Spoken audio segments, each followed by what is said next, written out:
Good morning, everybody. If you can just let me know that you can see me and hear me okay on the Slack chat.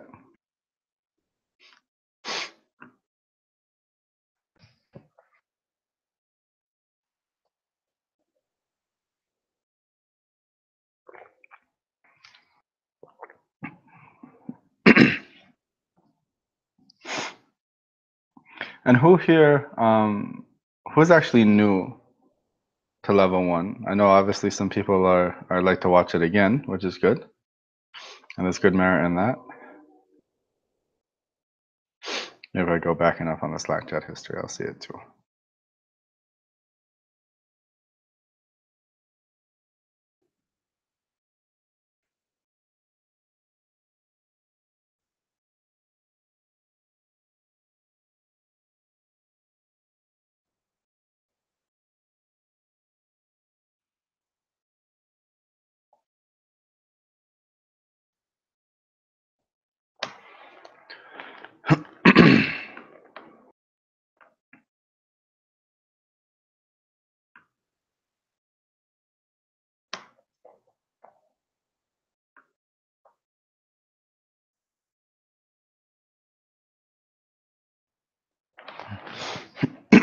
Okay, Giuliano, Shane, Norbert, Keith.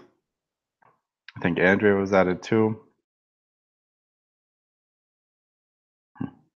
So did any of you, any of the new folks, did any of you receive any of the sanctuary practices before you received the preliminary cycle? This is more just a mental thing. I don't think any of you did. I think you all were practicing the vision practices, or your first practices were the preliminary cycle. I have to do this because when we kind of restructured the flow of the school a little bit, and we introduced the preliminary cycle into the outer training, some students already knew the visions practices before they learned the preliminary cycle, and some were even already doing the sanctuary practice, which I don't think any of you were part of. Visions only, okay. And did any of you receive all 3 of the vision practices before you began doing the preliminary cycle?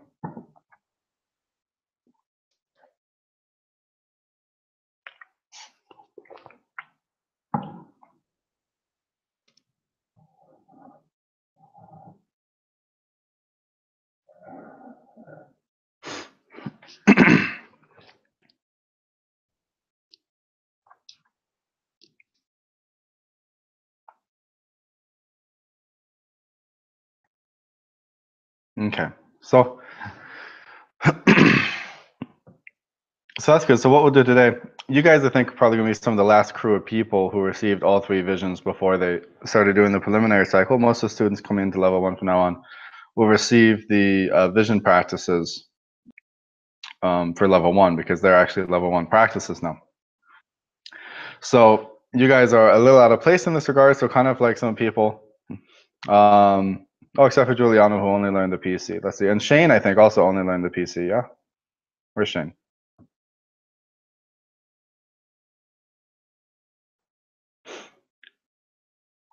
So Giuliano learned the preliminary cycle. I think Shane only learned the preliminary cycle. I don't know if Andrea is with us this morning. I think Andrea may have only learned the preliminary cycle. Maybe she learned some of the visions.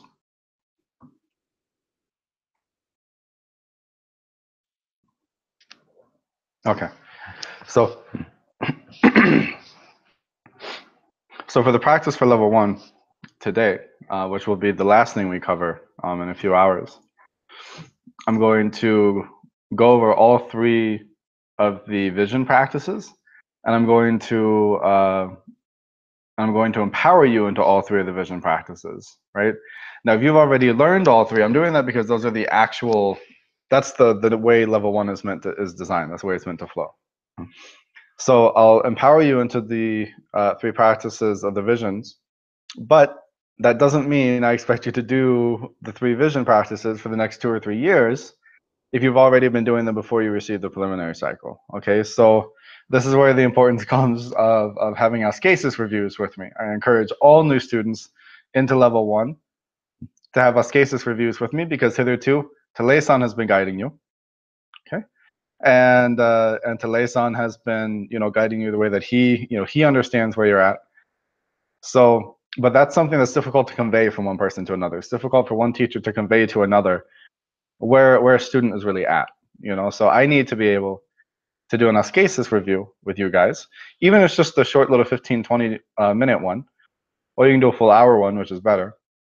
But I need to be able to sit and do a review with you guys, all the new students into level 1, so that I know where you're at, and I can see for myself. I can look at your energy, I can fill you out, and talk to you a little bit and see where you're at. If you've already learned the vision practices and now you finish your preliminary cycle, chances are in our first Askesis review together, I'll get you started on your sanctuary practices. Okay, and I'll teach you the first sanctuary. For those students who have just finished their preliminary cycle and they never received the visions, well, that's actually the normal flow of the school now. Okay, that means that actually you made quick progress. Some of the people who already received the visions and are just now getting into level 1, maybe took a little bit to do their preliminary cycles, maybe a little longer than they should have. So you're in the natural flow, and the natural flow for level 1 are the vision practices. Okay, the 3 vision practices. So at the end of the day, we'll go over all of those. And then an individual Askesis reviews for those of you who have been a student for a while before the preliminary cycle was introduced. I will likely teach you the first sanctuary practice in our Askesis interview.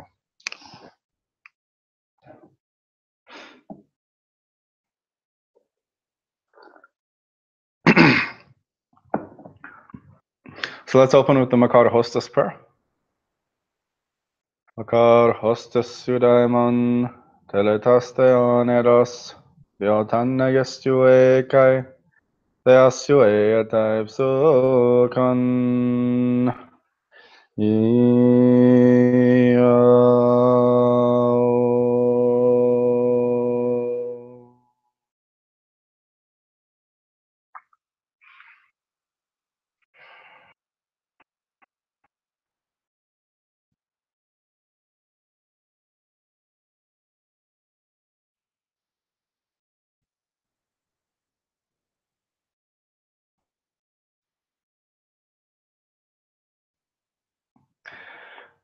So, first and foremost, I want to congratulate all of you on your passing the exam to get into level 1, and congratulate you on finishing your preliminary cycles. For some of you, it was 300 or 400. For some of you, it was 600. So I want to congratulate you on that, and I hope the other students have congratulated you as well. And level one begins a period of curriculum, a period of time, where you're going to move through the curriculum according to your own capacity, according to your own devotion, according to your own dedication. And level 1, I consider you to be a student of the school formally. In the preliminary education, you're a student of the school, but you're still, in a sense, being tested to see how well you can practice, how regularly you can maintain a regular routine, how well you'll study your material, so on and so forth. So in level 1 now, I'm considering you to really be a serious practitioner, serious student of the school, and you've passed through the preliminary training and education.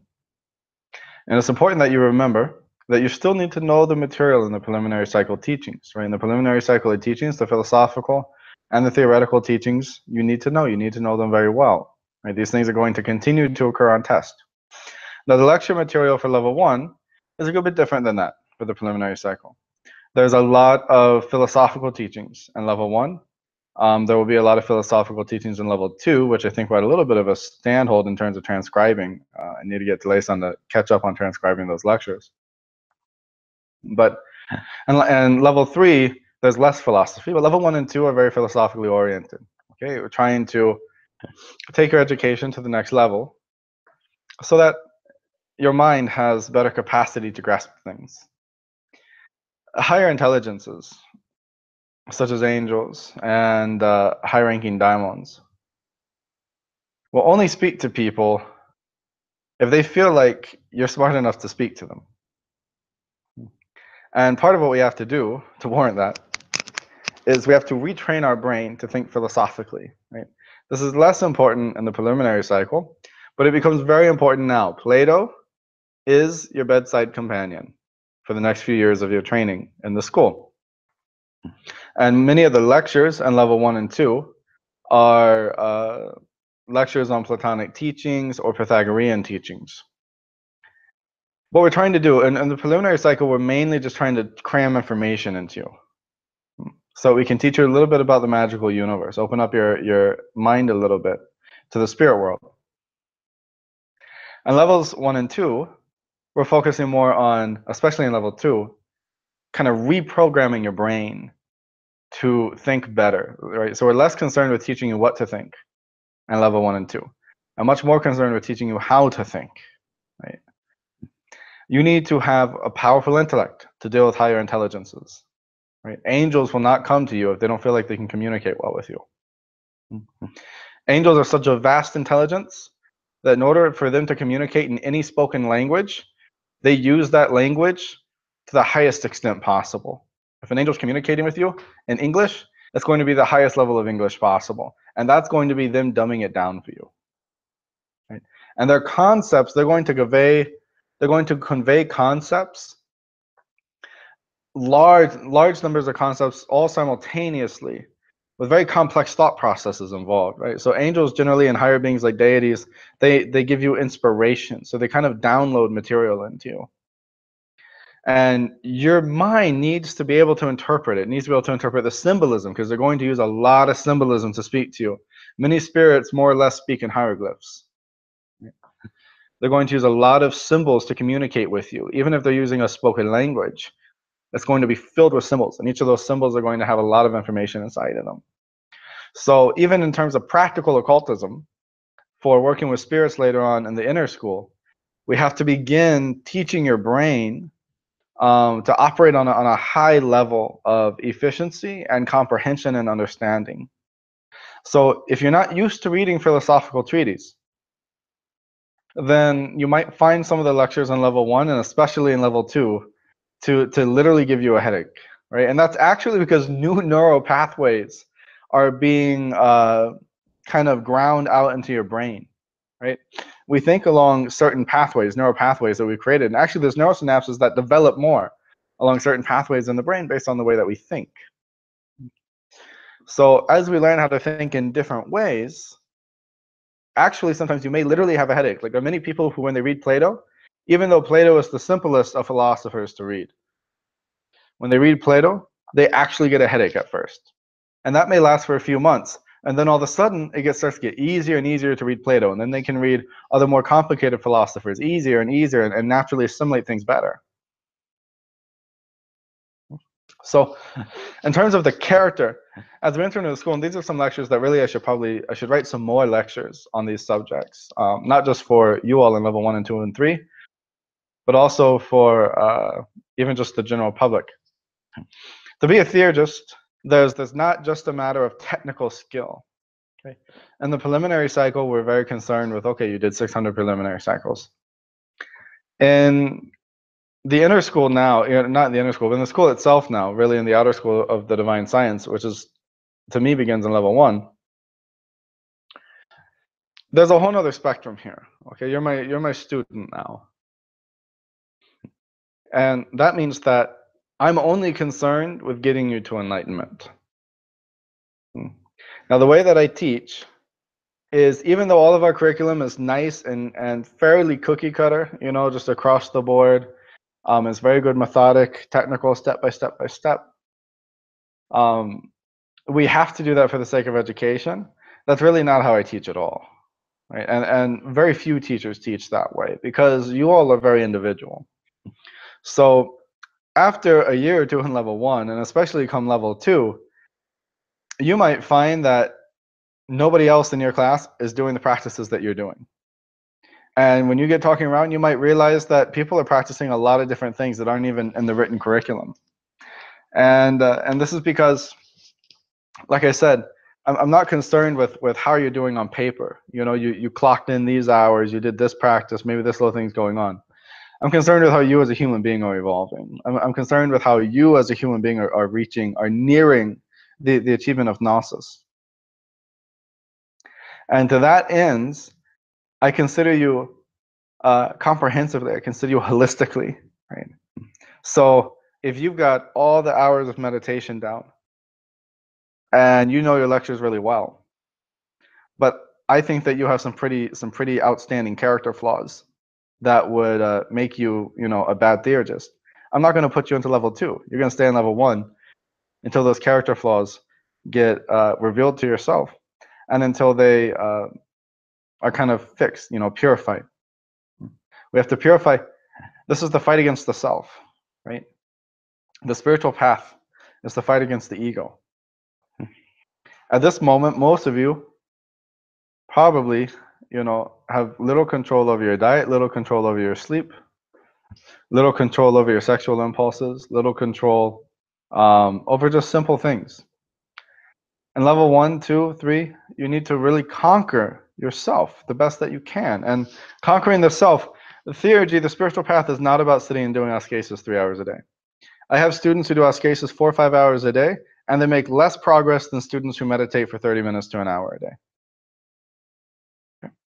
Because if the student who meditates for an hour a day gets it, and he or she really understands what the spiritual path is about, that it's about self-development and transformation, it's not about just clocking in and clocking out. So they try to live their spiritual path. That person meditating an hour a day is going to achieve enlightenment far, far ahead of the person who's sitting meditating 5 or 6 hours a day, and they do not get what the spiritual path is about. Now, of course, the best is a combination of these. Say you're meditating 4 or 5 hours a day, and you're living really a theurgic lifestyle. You're living the life of a philosopher. And we're going to take that word back, because philosophy is a word that has been thrown on the ground and stepped on and spit on.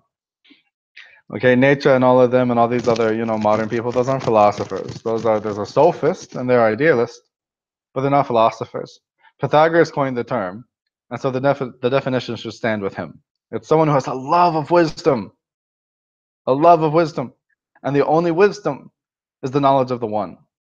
And so to Pythagoras and Plato, philosophy is not just intellectual. It's ethical, it's practical, it's a part of your daily life, right? Doesn't matter how great your thoughts are. Doesn't matter how many good ideas you have and how well you can articulate them. If you're not a good human being, you're not a philosopher. So it's important to understand that I'm not going to teach the theurgic rites to people who I think have severely neglected overcoming their egos and overcoming their self. The ego means the part of you that craves attention, the part of you that craves praise, the part of you that craves affection, the part of you that gets lonely, the part of you that gets afraid, the part of you that gets too comfortable, that oversleeps, that overeats, that indulges in sexual activity too much, the part of you that is lazy. All these parts of yourself, if you're not working on those, and that can be a lifelong battle. Okay, I don't expect you guys to be perfect human beings. But if you're not avidly working on that, it doesn't matter how good your ascesis journals look. It doesn't matter what alchemical signs you're getting.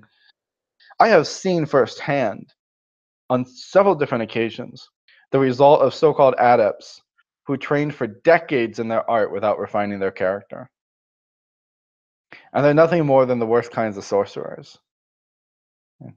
And I will absolutely not allow that in this school.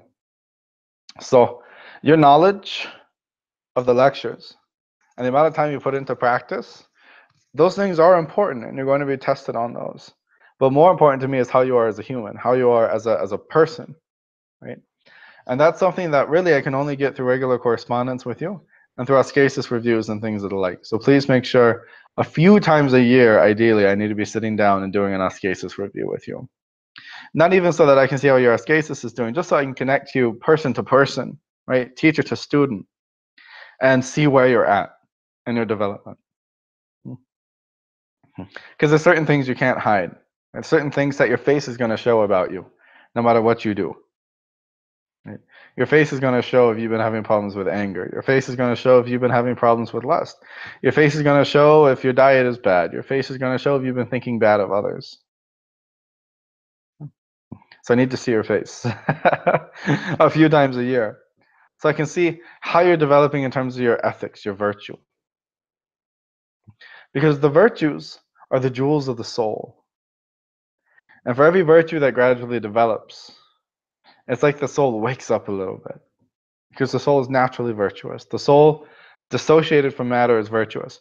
Vice, the more filled with vice we become, is the closer the soul comes to matter. So the more that we crave things in the material world, the more full of vice we're going to become. The more that we crave things in the heavenly world, the more full of virtue we're going to become. Because virtue is inherently opposed against the ego. The ego wants to run when it sees danger. It doesn't want to be courageous. Courage is a virtue. Right? The ego wants to have as much sex as it wants. Right? Because it's connected to these things. Chastity and self-control is a virtue. It's against that. Right? The ego wants to be gluttonous and eat whatever it wants. Right? So it binds itself. But temperance in your food, moderation, is a virtue. The ego wants to get angry when it's been offended. But compassion and understanding is a virtue. So all the virtues naturally stand opposed to signs that the ego is clinging to the world. We don't want the ego to cling to the world, right? We want to cling to God. We want to cling to intellect. God is literally in the word, theurgy. Okay, so understand this well. Theurgists that do not hold themselves accountable to a higher power eventually, inevitably, devolve into sorcery. You need to hold yourself accountable to something higher. There needs to be guidelines for what you can and can't do each day. You need to fill your life with reason. This is an important part of philosophy. Proclus says in his Elements of Theology, and it's a favorite line of mine, many of you have heard me say it, that the soul is bound to reincarnation, bound to suffering and misery due to irrational notions of life. This means that you have the wrong idea about what life is. That if you're incarnating, and you're not incarnating as a master, you're not coming down from a higher place consciously. If you're stuck in misery and suffering and the will of reincarnation, it means that your soul, has ideas about life that are irrational. That means that, for example, you think that you're a body instead of a soul. It means that you think you're something that eats and sleeps and drinks instead of something incorporeal. It means you think that you are something that can get offended instead of something that's beyond anything like that. It means you think that you are a mortal person instead of an immortal divinity. There are many such irrational thoughts that we have about ourselves. One of the worst is that you think you are who you think you are. And there's no reason to think that you are who you think you are any more than someone else thinks of you. Maybe you think you're a great guy and someone else doesn't like you at all. Well, they're equally correct, because that's their experience of you, and you only think you're a good guy because of your experience of you. And you're very biased in that judgment, maybe the most biased you can be. Maybe to yourself, you're very good, but to the chair you're on, you're a burden. To the animals you eat, you're a murderer. To your friends, you're a support. To your enemies, you're bad. And all these things are equally true, because they're all based on valid experience. So if they're all equally true, though, logically, then none of them can be true, because they contradict each other. You cannot be father and son at the same time. Those are two different things. You cannot be friend and enemy at the same time. Those are two different things. So because we can be all these different things simultaneously, we ourselves, the essence of ourselves, must not be any of those things. So the spiritual path is about finding out, oh man, know thyself, right? As the Delphic Oracle said. The whole spiritual path is about really finding ourselves. And one of the ways that we do this is we detach ourselves from this world the best that we can. Now understand this word, okay? Apatheia doesn't mean that we just don't like anything here, right? Apatheia doesn't mean that we walk around with a fake sense of detachment from everything. No, you have duties and responsibilities. If you have a job, you need to go work. If you have a family, you need to provide for them, right? If you have a house, you have to pay the bills. Don't get stuck. A lot of people in the spiritual path get stuck kind of half-assing both of them, right? They want to feel like they live a really austere spiritual life, but they're also householders and they don't want to live without being a householder, right? And so they end up doing kind of half and half with them. You can't do that. Just be a good, if you're a householder, be a good householder. Be a good householder who practices every day and who has self-control and discipline. Actually, householders have more chances for spiritual evolution because every single person in your life is a chance for you to grow spiritually. Every experience that you have is a chance for you to grow spiritually. And householders have far more experiences than someone living in a retreat. So actually, it's a blessing. But the experiences are in the forms of many tests. People may shun you. People may say bad things about you. And at certain points on the spiritual path, even, before you achieve a new realization, a new metanoia, right, a transformation of the way that you think and look at the world, before you achieve one of these, you may actually, the universe may test you. The universe may test you. So always be wary against yourself. Always be wary against yourself. Be on guard against yourself. Right? The lower self, the animal self, it likes all the things of this world.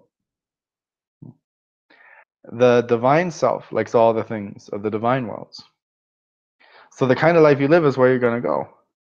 If you live like an animalistic person, you're going to keep coming back and living like an animalistic person. If you live like a god, you're going to come back as a god. So these are just some pithy instructions that I wanted to share with you all.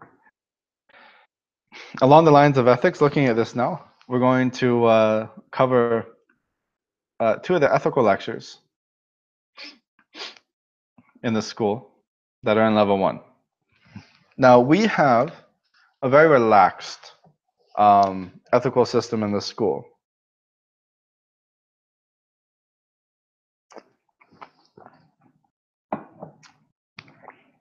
So, what I want you to understand about the ethics of the school. There's different degrees of them. And at some point, I may actually institute a more formal philosophical order in the spirit of the Pythagoreans that requires chastity, that requires vegetarianism, so on and so forth.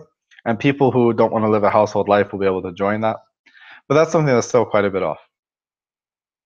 But the ethical teachings of the school are a combination of mandatory and optional. We are very relaxed with what we require of you as a person within this school. And part of this is because you guys don't live with me. You don't live with me, you don't live near me, right? That's the reason why we're sitting here online instead of having you sitting here in the room with me. If you're in the room with me, I can be a lot more difficult with you. And importantly, I can make sure that you're holding up to your end of the bargain, right? Here online, if I tell you, oh, well, you can't do this, you can't do that, you can't do this, you can't do that in order to be a part of this school, there's no way to really validate that. What am I going to do? I'm going to go sit and spend half my day in Gnosis, peering through the ethers, looking at all my students. I have stuff to do, right? So, so because of that, the ethical rules of the school are quite lax. So those should be your minimum. If you're meeting the ethical rules of the school, the ethical teachings in the school, you should see that as really kind of slacking, right? Because they're very low, which means that if you want to make good spiritual progress, you should tighten it. You should tighten the wrench up quite a bit more, right? Tighten the string up more. Because really, the ethical teachings of the school are too lax. It's just because we can't enforce them in an online situation like this. So, and the mandatory ones are quite simple. Non-violence, non-discrimination, and soberness. These are the mandatory ones. That means that, for example, fighting with students, which sometimes happens on the Slack chat, is a pretty grievous abuse of this first just easy rule of nonviolence, right? We should definitely have nonviolence towards each other, not just with other living things, but especially towards each other, right? We shouldn't engage in fights with each other. We shouldn't engage. Of course, we can disagree. People are always going to disagree. But if you're not the kind of person that can disagree with someone without it devolving into a fight, then don't disagree with them, right? You can disagree in here, but it doesn't have to come out of here. Because if you're not mature enough for it to come out of here.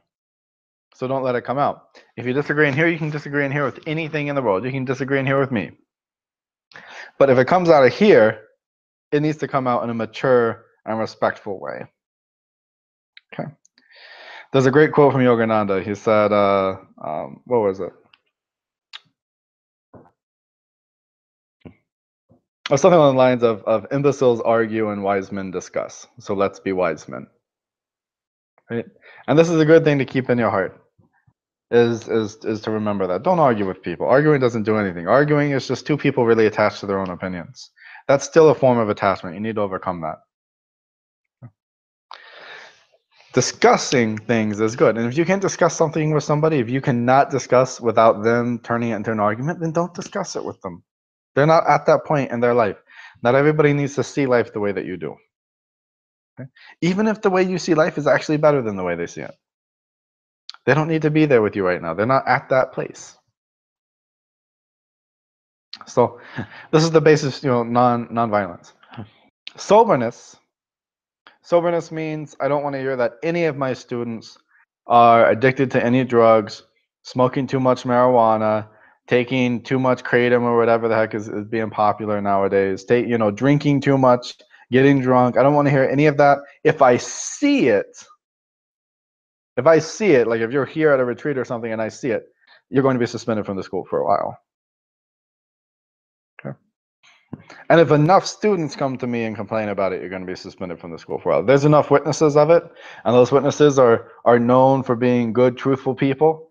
I'm going to take their word for it. So soberness is important. That means if you're having your wine with your friends or you're having a beer, have one beer. Have one glass of wine. Okay? If you can't hold your alcohol, don't have any alcohol. We're trying to refine our consciousness, not lose it.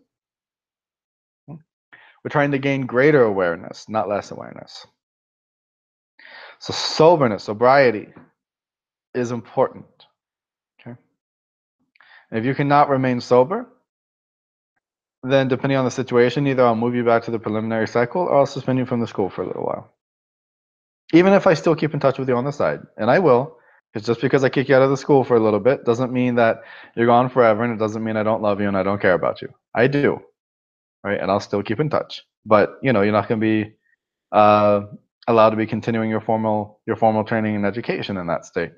Some of this is because you can actually mess yourself up. If you have a lot of internal energy stuff going on, and you're mixing it with drugs and with alcohol, you can really mess up your channels quite badly, and you can damage some of them to the extent to where they may not repair again, not for a long time. And there's not going to be much of a point in teaching you the internal alchemy of the school, and the internal alchemy is an important part of this school. So sobriety is important. Non-discrimination. Non-discrimination is the third of our, apparently sometimes difficult, yet should be very easy list of rules to follow. Non-discrimination means that you don't discriminate against people because of their sexual orientation. You don't discriminate against people because of their culture, because of their religion, because of their ethnicity, anything of this sort. Right? On the spiritual path, all human beings are part of the same family, right? The human family. On the spiritual path, we're not just distant relatives. We should see each other as brothers and sisters. We should think of each other as brothers and sisters. We should treat each other as brothers and sisters. Right? We should be quick to come to each other's defense, not quick to cut each other down. So please bear these things in mind. Nonviolence, sobriety, and non-discrimination, which really all come down as nonviolence, because even drunkenness and intoxication is a violence against yourself. It's a violence against your soul.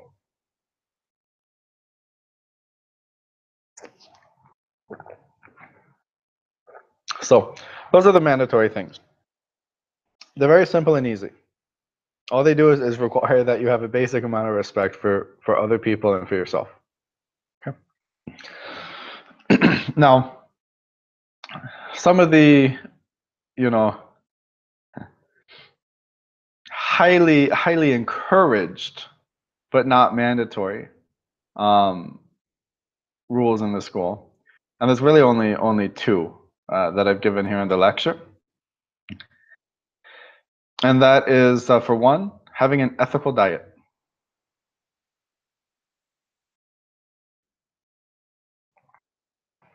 An ethical diet means you don't eat Wendy's. An ethical diet means you don't eat Taco Bell.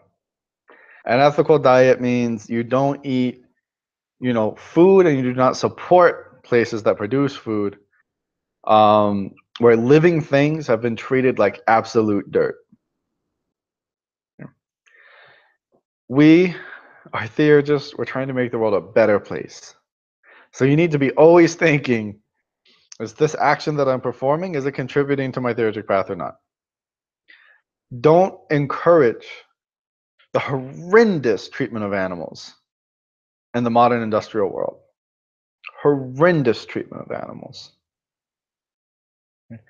We would treat our worst enemy better than we treat a typical cow or a typical chicken or a typical pig that's raised on these farms. We would treat our worst enemy better.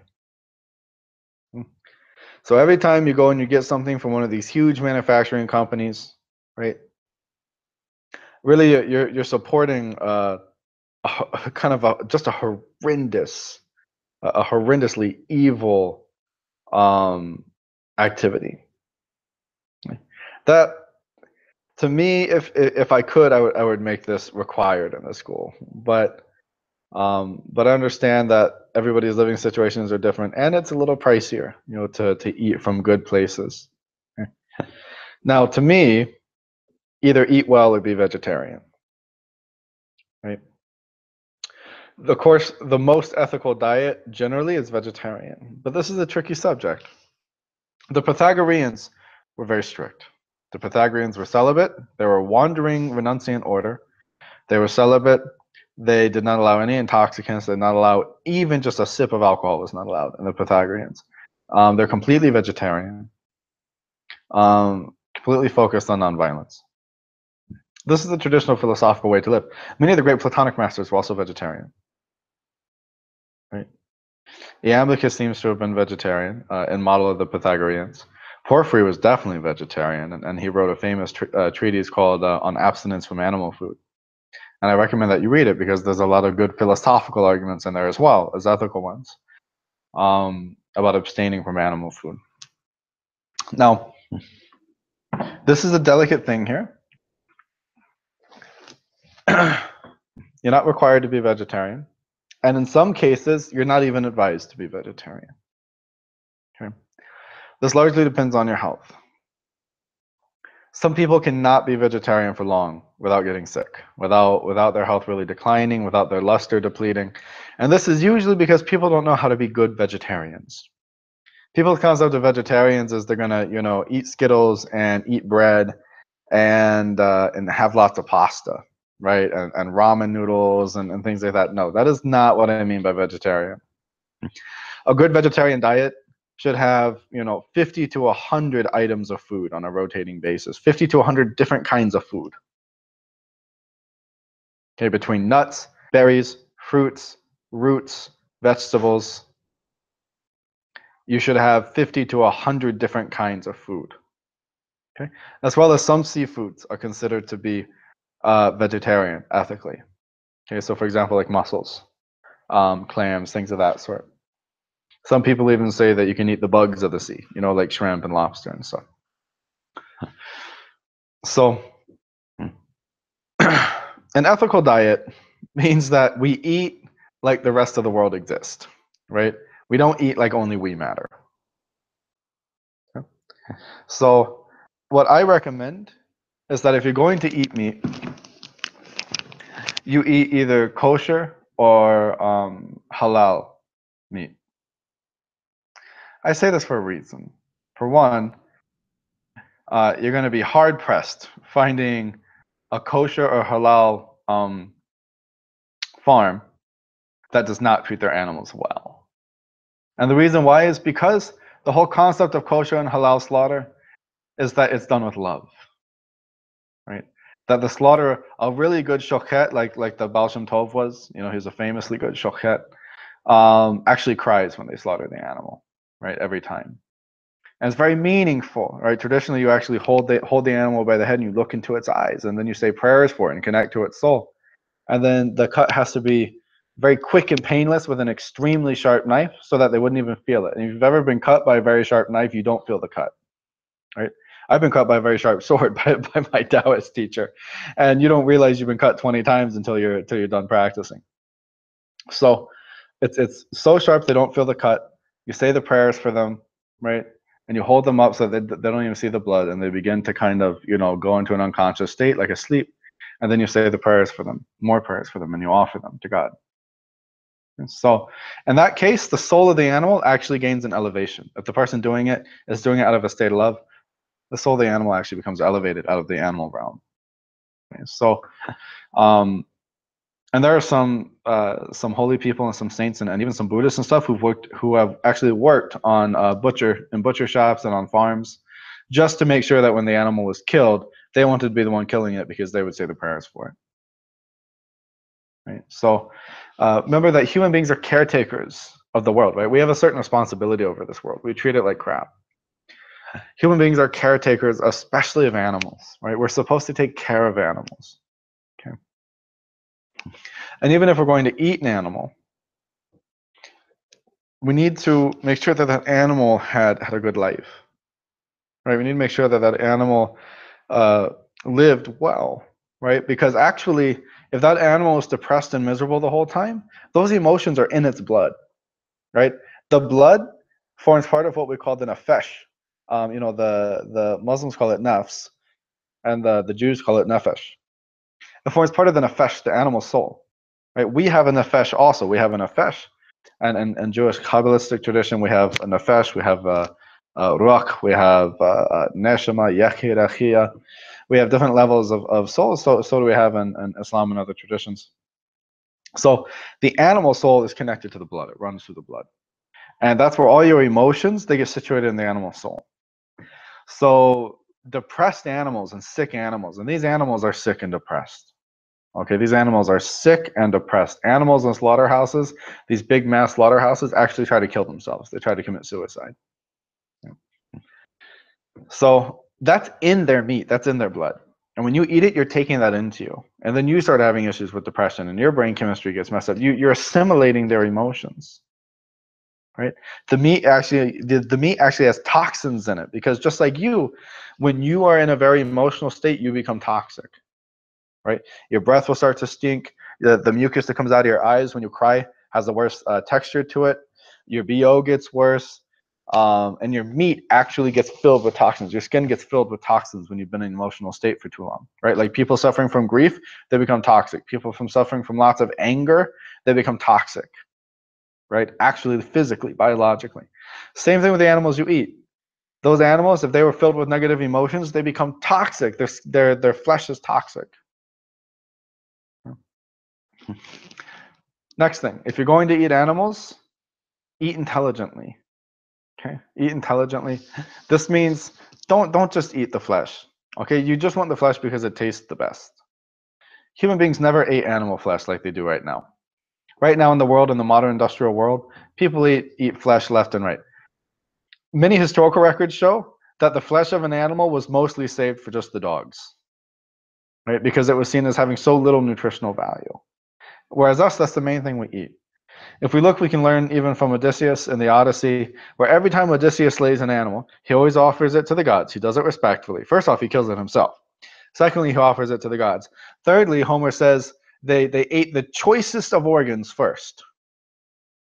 Then after everybody had their fill around the campfire of the choice organs, right? The choice organs being the kidney, the heart, and the liver. Right? After they had the choice organs, then they would share some of the meat together and give the scraps to the dogs and stuff. Right? We actually see this several times in the Odyssey. And this is kind of the ideal way to eat. So eat the most nutritious part of the animal. The animal didn't die so that you could get no nutrition from it. Right? The protein, the proteins and vitamins that are in the flesh do not compare at all to the protein and vitamins in the organs. Okay? Not to mention when you eat them, there's certain similar traits in those organs that will actually help restore your organs, right? So if you're going to eat, right? If you're going to eat an animal, at least make it worth it. Don't make it so it died just so that you could eat, the most worthless part of it. And then also eat, if you're going to eat meat, eat it conscientiously, right? When you eat, be aware of the fact that an animal gave its life. Say a prayer for the animal. The Nyingma Buddhists, who are the only branch of Buddhists who actually eat meat, they don't require vegetarianism because they're tantrikas, they're magicians, and so they offer up a prayer more or less along the lines of, may the connection between me and this animal that I'm consuming, may this connection form a karmic connection between us, so that when I achieve enlightenment, they too become liberated, right? So that when I reach higher spiritual states, their soul becomes elevated as well. Right? Because now part of their energy is in me. So we have this karmic connection to each other. So one of the things I want you to do is change the way you think about your food. Change the way you think about your diet. Change the way you think about satisfying the palate all the time. Eat with meaning. Eat conscientiously. If you're going to eat meat, eat conscientiously. And eat ethically. Make sure that the animal did not live just a miserable existence, right? So that then it could die and you could eat the worst part of it. Make sure that try to get your food from good places. Like I said, in my opinion, the best are usually going to be either kosher or halal. Kosher is Jewish, halal is Islamic, and actually of the two, I prefer halal because kosher, the blood is drained. Now the blood is drained for a very good esoteric reason, because the nefesh, the animal soul, is in the blood, right? And so it's easier for you to energetically assimilate the nutrients as well when the blood's been drained from the meat. So they have a good reason that they drain the blood in Judaism. And if you're not blood deficient, if you're somebody who is kind of strong and robust and you don't get sick too often, you have a good complexion, then that's fine. You can eat kosher, and actually kosher would be a little bit recommended in that regards. But if you're somebody who complexion is a little sallow, you're a little emaciated or thinner naturally, a little more, you're prone more to fatigue, you get sick a little too often, things like that, you need blood, right? You need to get the blood in you. You're probably actually a little bit blood deficient from traditional medical perspectives. So halal meat is better. In both cases, the animals are slaughtered with lots of love and compassion generally, and prayers are said. The animal is actually offered both during the slaughter and afterwards, right? Prayers are said for the animal. And I've seen instances where a very good halal slaughterer will actually approach a group of animals, like a group of cows, and begin singing the verses from the Quran that are used to slaughter the animal. And one of the animals in the crowd will actually intentionally volunteer itself. It'll actually walk up to him. The others will separate, and the animal will actually bow and take its ears and cover its eyes and prepare itself to leave the world. Right? So even the animals, that there's a certain, this is of course exceptional, this doesn't happen with every halal slaughterer, but somebody who really, really is good at it and really sees it as a spiritual thing, even the animals will respond to it. Okay. So these are some thoughts. Now, we can avoid a lot of these complexities just by eating vegetarian, right? And that's why I think Pythagoras recommended vegetarianism as well. It's just because the ways of ethically eating meat, especially in today's society, it's a little bit tricky. Whereas if you eat a good vegetarian diet filled with good vegetables, then you're unlikely to really need to eat meat unless you're a particularly sick person. The difference here being women. Women need blood. They need blood because they lose blood every month. So it's generally not advised for a woman to be vegetarian, or that if she is vegetarian, she at least have red meat, right? She at least have red meat during her cycle and even 2 or 3 days after her cycle. So women are a little bit different because their bodies are different. Men, for the most part, if you're going to eat meat, I don't want you eating any red meat. The reason I don't want you eating red meat is because those animals are very intelligent. Right? They're very intelligent. Because of that, their life is more respected. So unless there's a medical reason that Ramos or I or some other, medical practitioner I'm not a medical practitioner, but I've studied a lot of these things. Ramos is actually a certified Ayurvedic practitioner. But a lot of times someone in TCM or 5-element or Ayurveda or something like this, Unani, will tell you, you need blood. If that's the case, if you're running blood deficient, you might need to eat some red meat because red meat has more hema in it to form hemoglobin and integrate blood in your body. But most people, probably 80% of men or more, would do just fine on a good vegetarian diet. Right? And at first, you might feel a little bit weak as your body adjusts to it, but gradually it'll get easier and easier. You'll feel stronger and stronger and better. Okay. Vegetarian diet should have very few grains in it. Right? Should have very few grains in it. Pythagoras did not allow beans either. They did not allow beans to be consumed. That means that a typical Pythagorean basically survived on fruits and roots and veggies, right? And no legumes and no grains. Generally, grains weren't allowed to be eaten either. So, and we see this even like if we read the biography of Apollonius of Tyana. We see many times Apollonius, the only gifts that he would accept from regents and rulers and things of the sort would just be bags of dried fruits and dried vegetables, right? So that he and his followers could carry them with him when they traveled. So these are some of the considerations for diet. Generally, most of the students in the school, probably 8 out of 10, 9 out of 10 of you, you at least don't need red meat. Even if you can't be vegetarian, even if that's too difficult, you don't need red meat, right? Unless you're actually blood deficient and a medical practitioner tells you you need some blood, then you can eat some red meat, okay? Otherwise, those animals are very intelligent. They're very intelligent, right? And we don't want to encourage their slaughter. So we don't need to add to that problem. Yes, of course, many of them will get slaughtered anyways, okay? But we don't want to add to that problem. Okay? And it's even better if maybe later in life you can have 1 or 2 of those animals yourself, right? So you can get some milk and you can treat it well and take care of it. Okay? It's even better if you buy that from a place, if you buy an animal like that from a place where it was going to be slaughtered. Okay? Then you saved its life. There's good merit in that. So, but most of you do not need to eat red meat. And then even of that group, a lot of you don't even need to eat any meat at all. Most of you would be just fine being vegetarian after the first few months of kind of your body adjusting to it. Okay, so my advice is not to start at the top and work your way down, like meaning starting out with a bunch of meat and then sometimes being less meat eater and then sometimes being more vegetarian. My advice is your base should pretty much be vegetarian, right? That you should strive to be a vegetarian as much as possible. And if you eat meat, you should only, even this is actually medical standards, guys. Most people don't understand these things. If you eat meat, your kidneys can only handle about a palm full of meat a few times a week. Anything more than that is too taxing on the kidneys. So even if you eat meat, it should only be a few days a week. Right? You should actually be like a semi-vegetarian. You really should be either vegetarian or kind of semi-vegetarian. Right? Either you don't eat any meat at all, or you only eat meat, maybe once or twice a week, right? So, somewhat rarely. And when you do, it should be organ meats, not just, not just flesh. The organ meats are much more nutritious.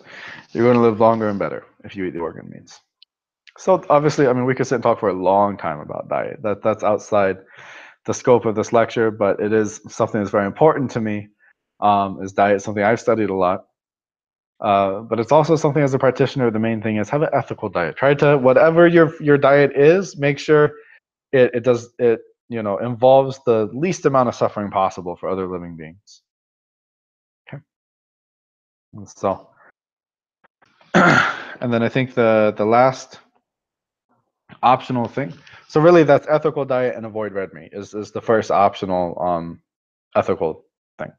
The second optional ethical thing is sexual control. In level 1, and then especially in level 2 and 3, you're doing a lot of internal alchemy. Internal alchemy is a very precise system of meditation that, honestly involves more maturity than probably what a lot of students in the school are even ready for.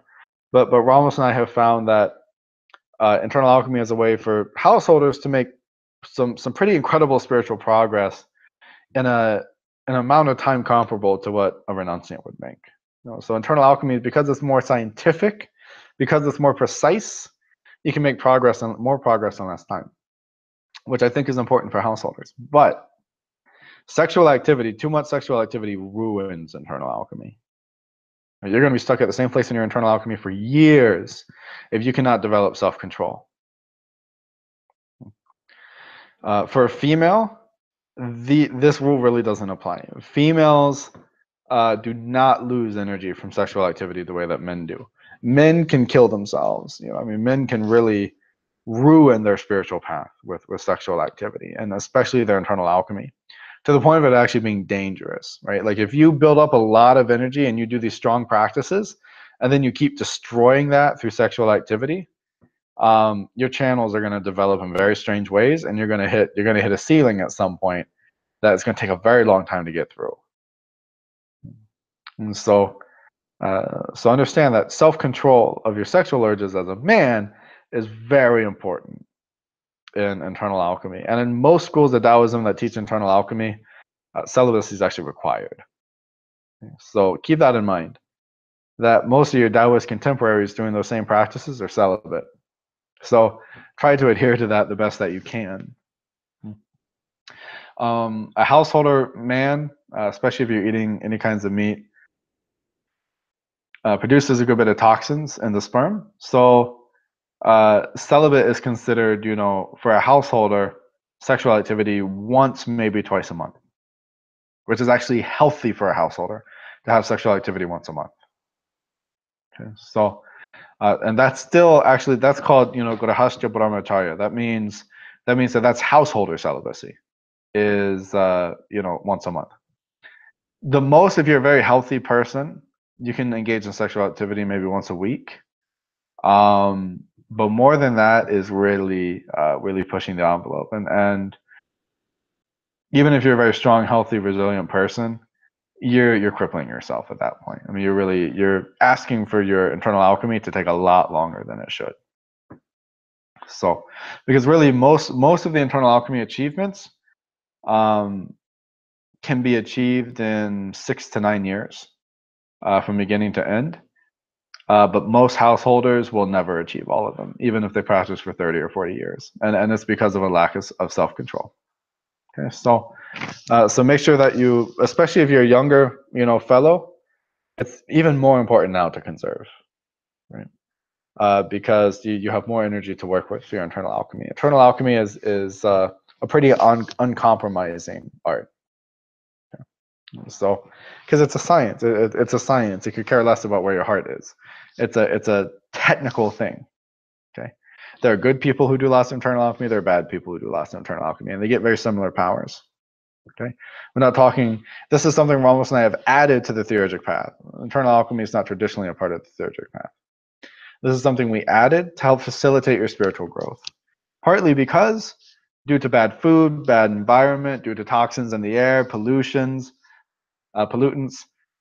radio waves bombarding us all the time, radiation from our cell phones, from our laptops, from our TVs, from the electricity running through the house all the time. Our body is in a much worse state naturally than somebody practicing the spiritual path a few hundred years ago, right? And so because of that, internal alchemy helps us repair ourselves. We can do internal alchemy to kind of repair the damage that living in today's world has done to us. So our energy flows freely and cleanly and easily, and so we can practice well and make good progress.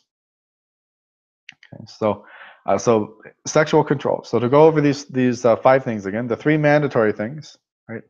Non-violence, sobriety, and no discrimination. Okay, these are the mandatory rules of the school. These are very simple and easy. The optional ones, an ethical diet and avoiding red meat. Okay, that's one of them. And the second one is control of your sexual habits, especially for men. Control your sexual habits. Now, this is like this is the bottom of the rung, right? This is bare minimum of what you should make incumbent upon yourself. Okay, I advise for you to cling to a more difficult way of life, either one that you put together yourself or the Pythagorean way of life. Like if you read Iamblichus's Life of Pythagoras, you can learn a lot in there from how the Pythagoreans lived and kind of arranged their daily life and what they ate and how much they slept, or hold to a religion, right? And kind of perfect the ethical teachings of your religion. The important thing is that there's the more things you have reason for, and you have good reasons for why you do and don't do them, if you can make that a part of your spiritual path, which is kind of one of the nice things about religion, is you feel that in leaving something off, it brings you closer to God, and in doing something else, it brings you closer to God. Your intent behind what you do and what you don't do is important, right? The intent behind leaving something off and the intent behind picking something up are important. And if your intent bases them on your nearness to God, then that'll actually help you make spiritual progress. Intent is very important. So, um, three really good examples of this are Buddhism, Islam, and Judaism. Okay, all three of these are very codified religions, and their ethics have been very well codified, with good reason and with good intent. So there's a lot of things that a good Muslim can and can't do. There's a lot of things a good Jew can and can't do. There's a lot of things a good Buddhist can and can't do. Having something like that as part of your outer practice, meaning how you live when you get up from your ascesis, right? Because you can't just do ascesis 24/7.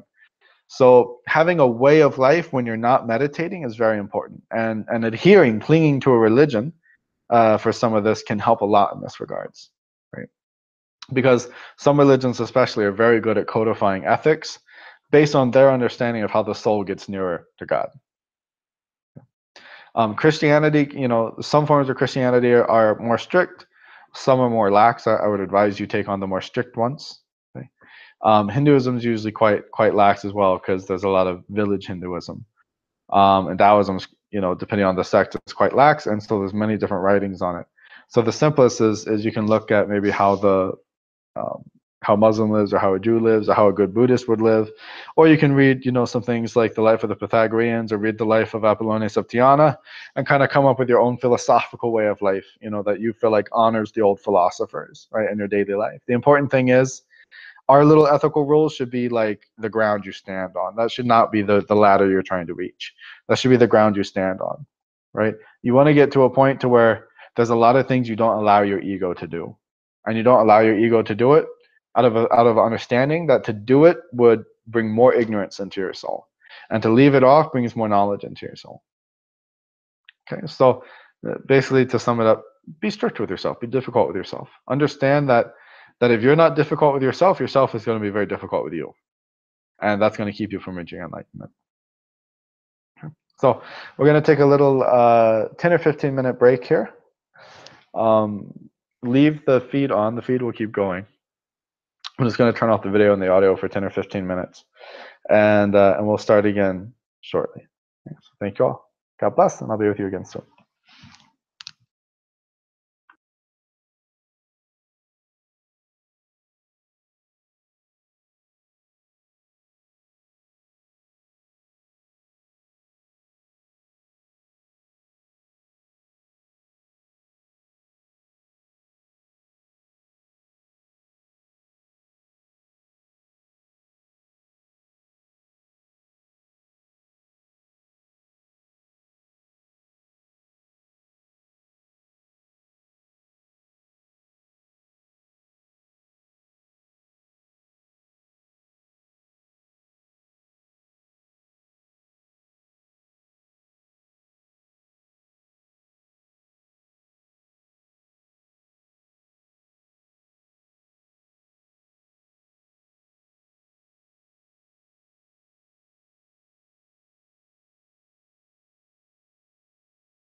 Okay, get my microphone back on here.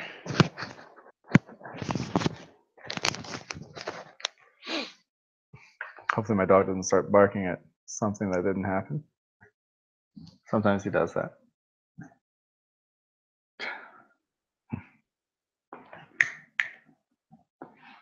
So now, since there's a good bit to cover in terms of practice, there's a lot of practice in level 1.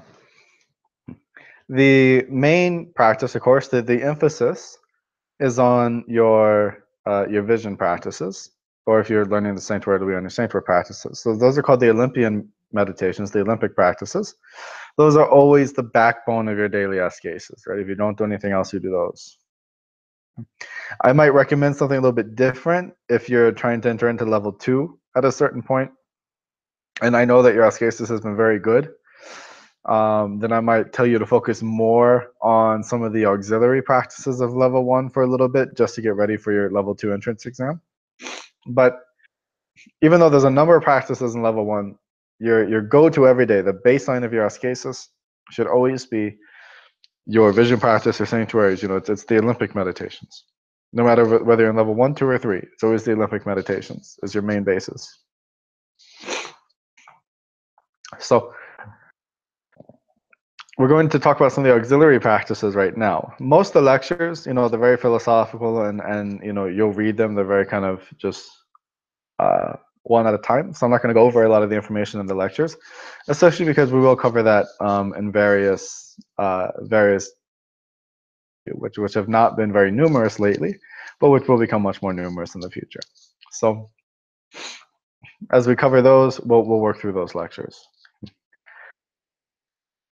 So we're going to talk about some of the auxiliary practices. One of the there's a few that are really important for entering into level 2, right? These are some that that you really need to focus on. Let's see what's up with my camera here. The first one, and this is one that probably people talk the most about. Well, there's really two people talk the most about. One is your dagger consecration, and the other is your memory practice. These are two of the most unique practices that stand out in level 1. The dagger consecration method, which we're going to review, what we're going to be working on in levels 1, 2, and 3 is assimilating the different magical weapons that are used in the rituals of the inner school. So that's especially the elemental weapons of having your dagger, your bell, your fan, your drum. Okay. And it can be a dagger or a wand. Usually we tend to prefer a dagger in this tradition, but it can be a wand as well. Wands are going to use more according to how you're instructed in the inner school when you're working with different spirits, right? So certain planets, certain planetary spirits may really prefer that you work with ritual tools made of the wood of trees that are sacred to them. Right? And that's where you're going to use different wands at. But daggers, your dagger is kind of your general go-to. It projects energy very well, and it's also used for protection, and it's used for spiritual warfare as well. So the dagger is a very versatile tool. And I find that it's easier for beginners to use as well because of the sharp point at the end. Now, a typical ritual dagger should be two-sided. Okay, it should be sharp on both sides, or it should be dull on both sides, but both sides should be equal. There shouldn't be a favor towards one side of the blade over another, right? Both sides should be equal, so there's an equal channeling of energy. And then it should come to a sharp point.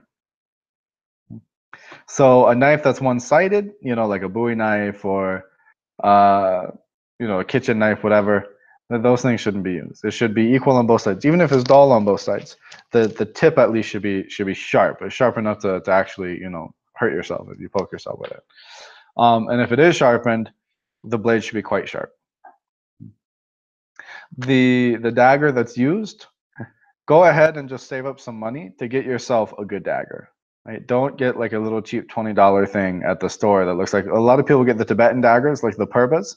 We don't make our own daggers yet. We probably will at some point. But for now, I recommend things like the different purbas and Tibetan daggers because they're made a lot of times with magical intent. They're ceremonial in nature, and they tend to meet our requirements. Also,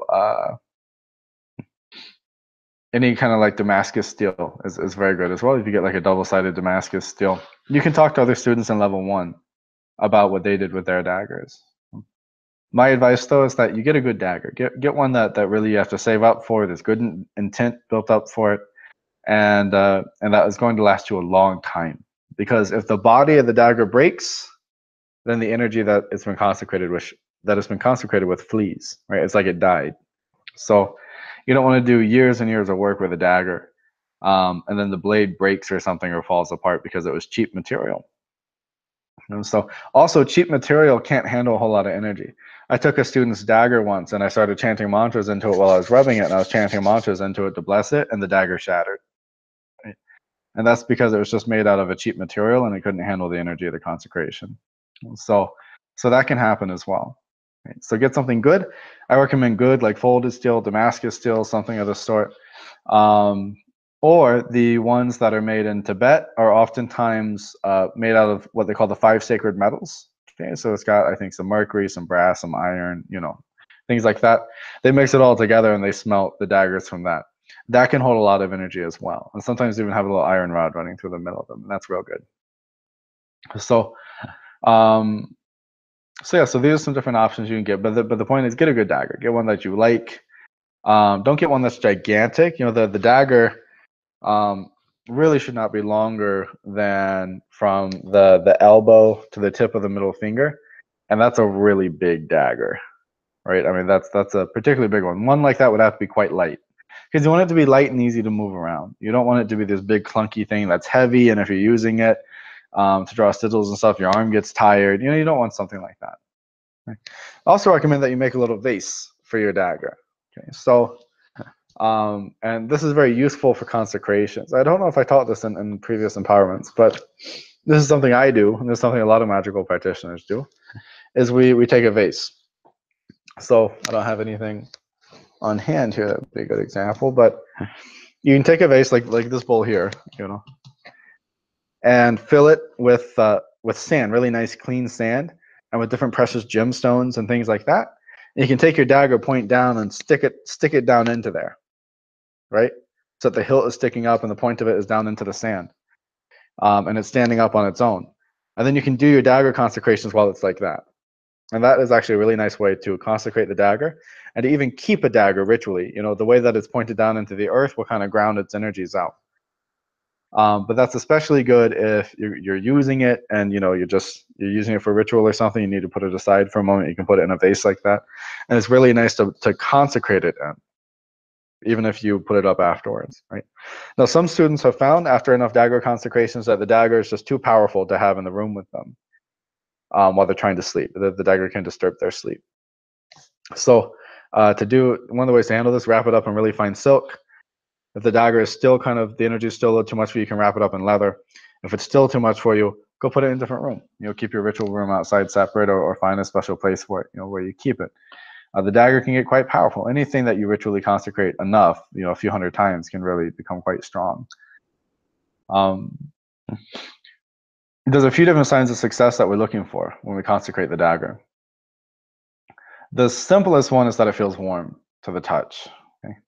And actually, the easiest form of that is just that when you touch it, even if it's cold to the touch, a warmth begins to accumulate in the part of you that you're touching it, right? So maybe you put your hand on it, even though it feels cold, your hand starts to heat up, right? Something like that shows that there's good psychic heat in it, right? There's a good energetic heat. There's plenty of vital force in it, and so your body's responding accordingly. Even better than that is if it's actually warmer to the touch than other things in the room at room temperature, right? So say you have 2 pieces of metal or something, or whatever. Is normally, if you take a little heat radar kind of thing, you see everything's more or less room temperature, the surface of it.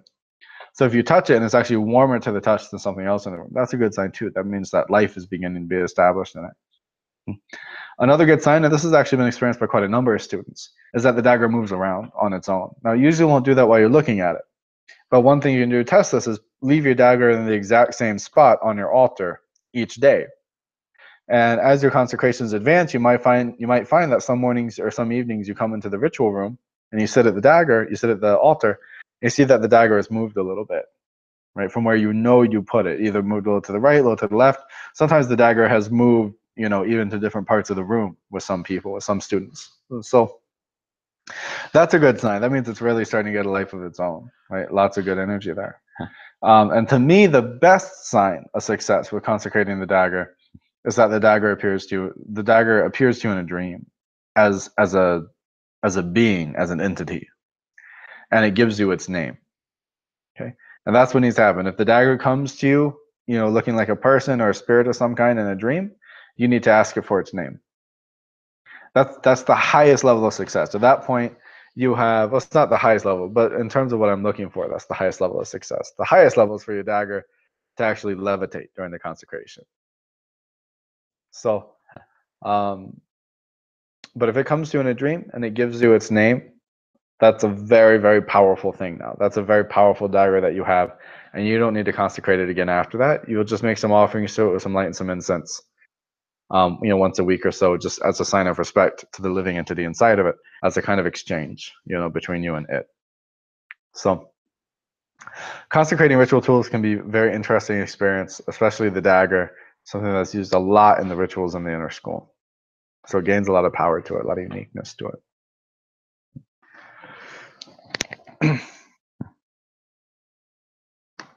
For the actual method of the consecration, I'm going to go through it and read it here in the lectures to make sure that I teach it the exact way that I wrote it.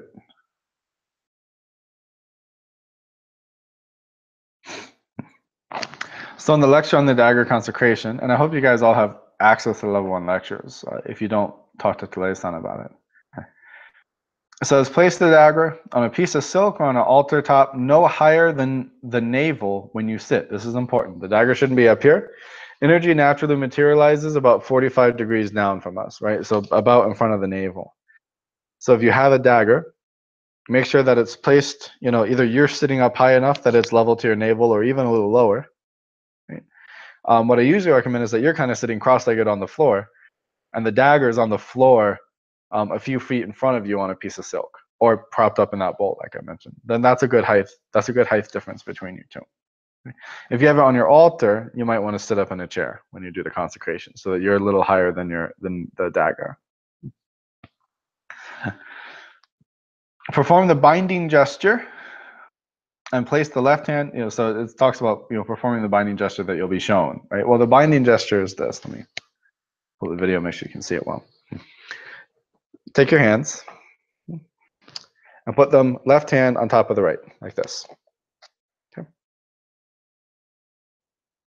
Now, turn the right hand on the bottom out to the right also, so that both the palms are facing the right. Now, from here, what you're going to do, you're going to interlock those pinkies, the little tiny fingers there. Interlock them like this. Okay. And then form a fist with each hand. And the thumb, and then these thumbs are opposite each other. See, it almost looks like, like a straight line here. Okay, these thumbs are opposite each other. What you're going to do is you're going to bring this down about 45 degrees and look over the top thumb at the ritual item. Okay, so this shouldn't be up here. This is why the dagger needs to be low. So again, take both your hands, okay, put them here. Left hand on top, right hand on the bottom. Turn the right hand around so that both palms are facing the right side. Interlock the pinkies, and then close the fist, and then tighten the thumbs and kind of lift the ends up. So instead of like this, they're like this. Okay. And then bring this 45 degrees down, and look over the top thumb at the ritual object. And you're going to visualize a sphere of light above the ritual object. This is basically the same consecration for any tool, whether it's the dagger or the bell or what. You're going to visualize a sphere of light, and this is called the Vision of the Angel consecration method. And the sphere of light is going to be 6 inches or a foot above the dagger. And now every time you inhale like this, you're going to inhale energy downwards from that sphere of light, from the corona above the ritual item, white pure light down in a column, down into the ritual item itself, in this case, the dagger. And when you exhale, see the dagger filling with that light. And just like the regular vision of the angel, this is actually enhanced if you hold your breath and do the same breathing ratio of the VOA. So the VOA has a 6-12-6 breathing ratio, Not ratio, it's a 1-to-1 ratio. It's 6 seconds in, 12 seconds hold, 6 seconds out. So likewise, if you inhale for 6 seconds, hold for 12 seconds, out for 6 seconds, that does kind of increase the tension of the consecration. But it depends how much time you have, because that can actually, substantially increase the amount of time it takes to do the consecration. And I recommend that you, really don't do less than 12, 9 to 12 rounds of consecration. But we're going to talk about that in a minute. So you form the gesture. And step 3 here, it says, visualize a sphere of white light about 6 inches above the dagger. Be certain that this white light is filled with the virtues of strength and authority. Step 4, begin performing the VOA externally into the dagger. This means you'll inhale and visualize the white orb sending light down into the dagger and filling it with light.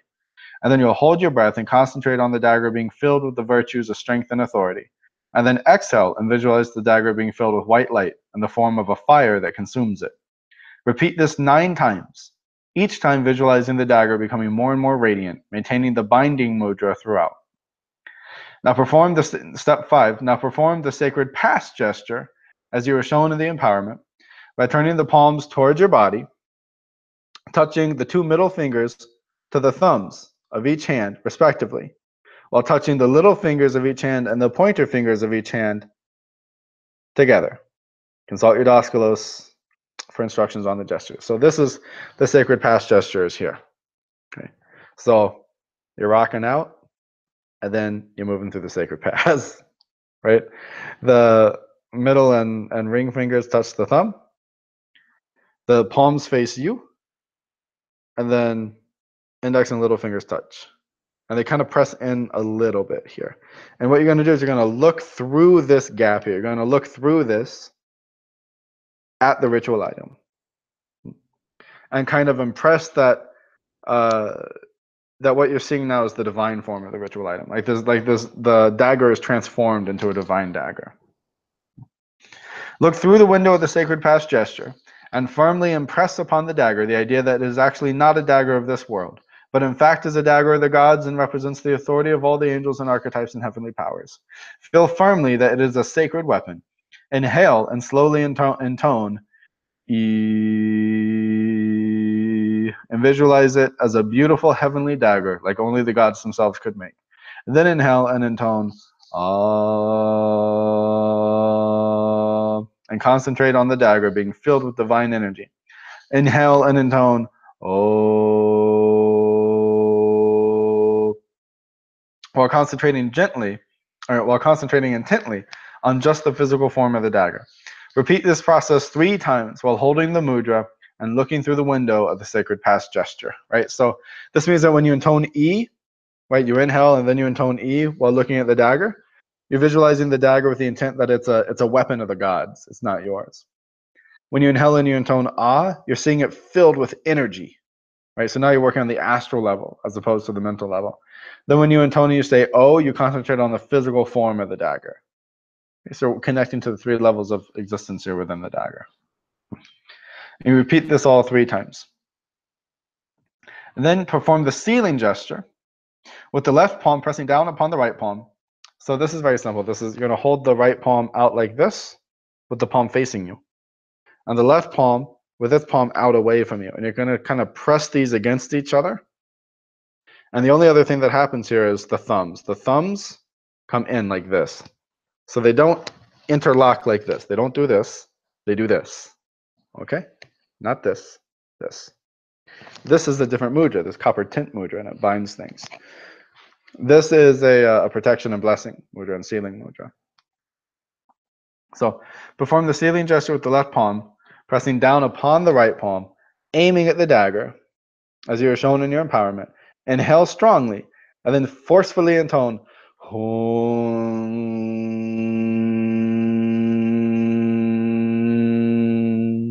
throughout the duration of the exhale. Mentally impressing the energy of the consecration into the dagger so that it is sealed into it and becomes part of the dagger itself.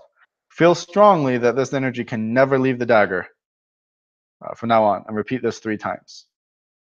So all of this is 1 round of consecration.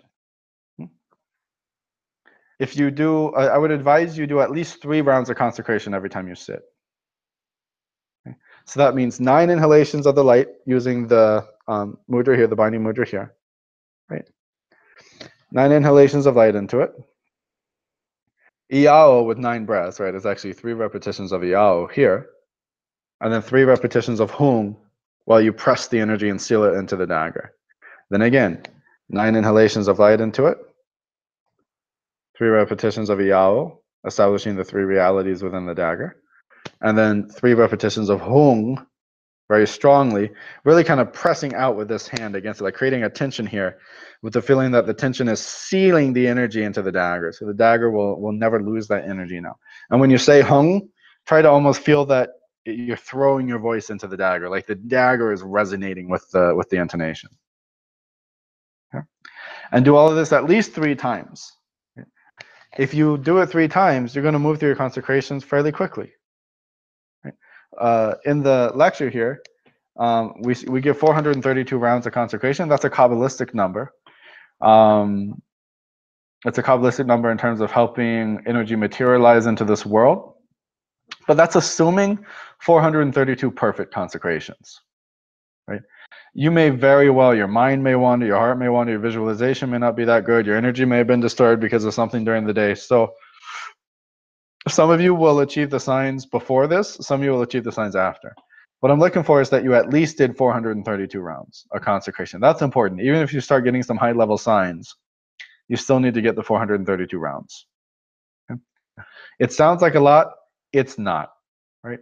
It's not. Even in just doing 2 a day, even if you just do 2 rounds of consecration a day, you're going to be done in less than a year, which will be, you'll be done in plenty of time for your level 2 if you want to move to level 2 and everything else is doing good.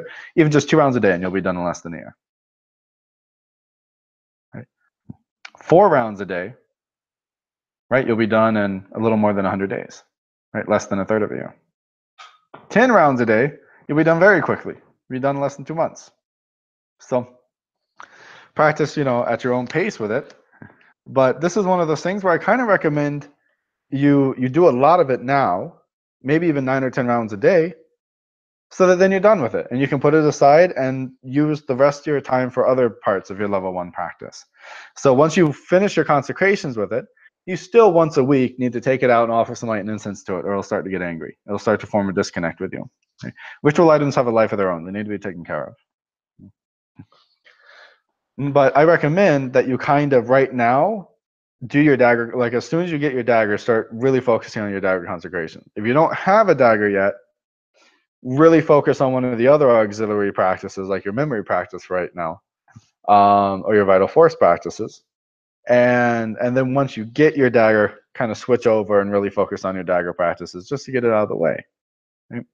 Because really, it should only take a few months. If you're practicing pretty well each day, and that's one of your main practices, is you do your VOA practices, or you do your VOV practices, and then you sit and you do, a few rounds of your dagger consecration, then you're going to be done through dagger consecration very quickly, and you'll be able to wrap it up, keep it wrapped up in some nice silk or leather, and then move on to other practices. So that's how I recommend doing it. If you tried to do a little bit of all your practices each day, it's probably going to be a little overwhelming for you, unless you have a lot of time. So that's what I want to say about the dagger consecration. Now, the second big practice of level 1, that's an auxiliary practice, is your memory practice. Your memory practice is going to be one of those things. This, if you talk to people in level 2, this is one of like the big, one of the big tests, right? Was the memory training. The memory training is difficult, right? For some people have a natural knack for it, but a lot of people found it to be quite difficult. The memory training involves learning how to move backwards in your memory, kind of being able to move backwards through time in your memory, so that you can recall an entire day, 24 hours, day and night, and you can recall it very well, very vividly. Now, the way that I prefer this practice to be done generally is that it's the last thing you do in the day, right? Before you go to bed, even if you're sitting there in bed, but usually sit there in bed, you get too tired and go to sleep. But 10, 20 minutes before you go to bed, 30 minutes before you go to bed, sit down and take 20 or 30 minutes to do your memory practice.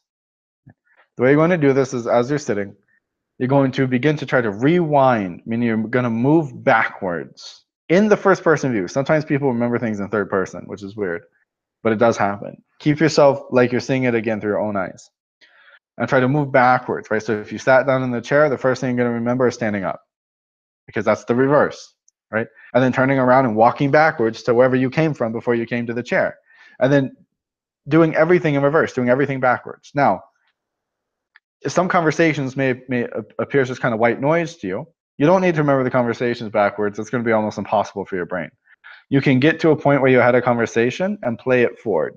And this is one of the important things, is that during your memory practice, you pick a few times during the day that you press play instead of rewind, right? Which is going to be an outdated reference here at some point. But, you know, there's going to be a point where a few times, you just pick a few random times during the day, where you stop rewinding and you relive that memory, and try to relive that memory as intensely as you can, right? So say you were sitting with a friend at work and you were eating a sandwich and you were talking with your friend. Then you need to be remembering the way the sandwich felt on your fingers, the temperature of the room, how your body felt sitting on the chair that you were at, how high was the table, how low was it, how comfortable were you, where was your friend sitting, to your left, to your right, what was your friend wearing, what were they talking about, what were you saying, what specifically did you say, what exact words did you say, and what were you thinking before you said them. You can get very detailed. In fact, with enough practice, you'll remember things about events in your day that you were not consciously aware of during the event itself. You'll remember thoughts you had during the day and things you were thinking while others were talking. You'll remember the direction the wind was blowing. You will remember little things that you were not even consciously aware of during the day.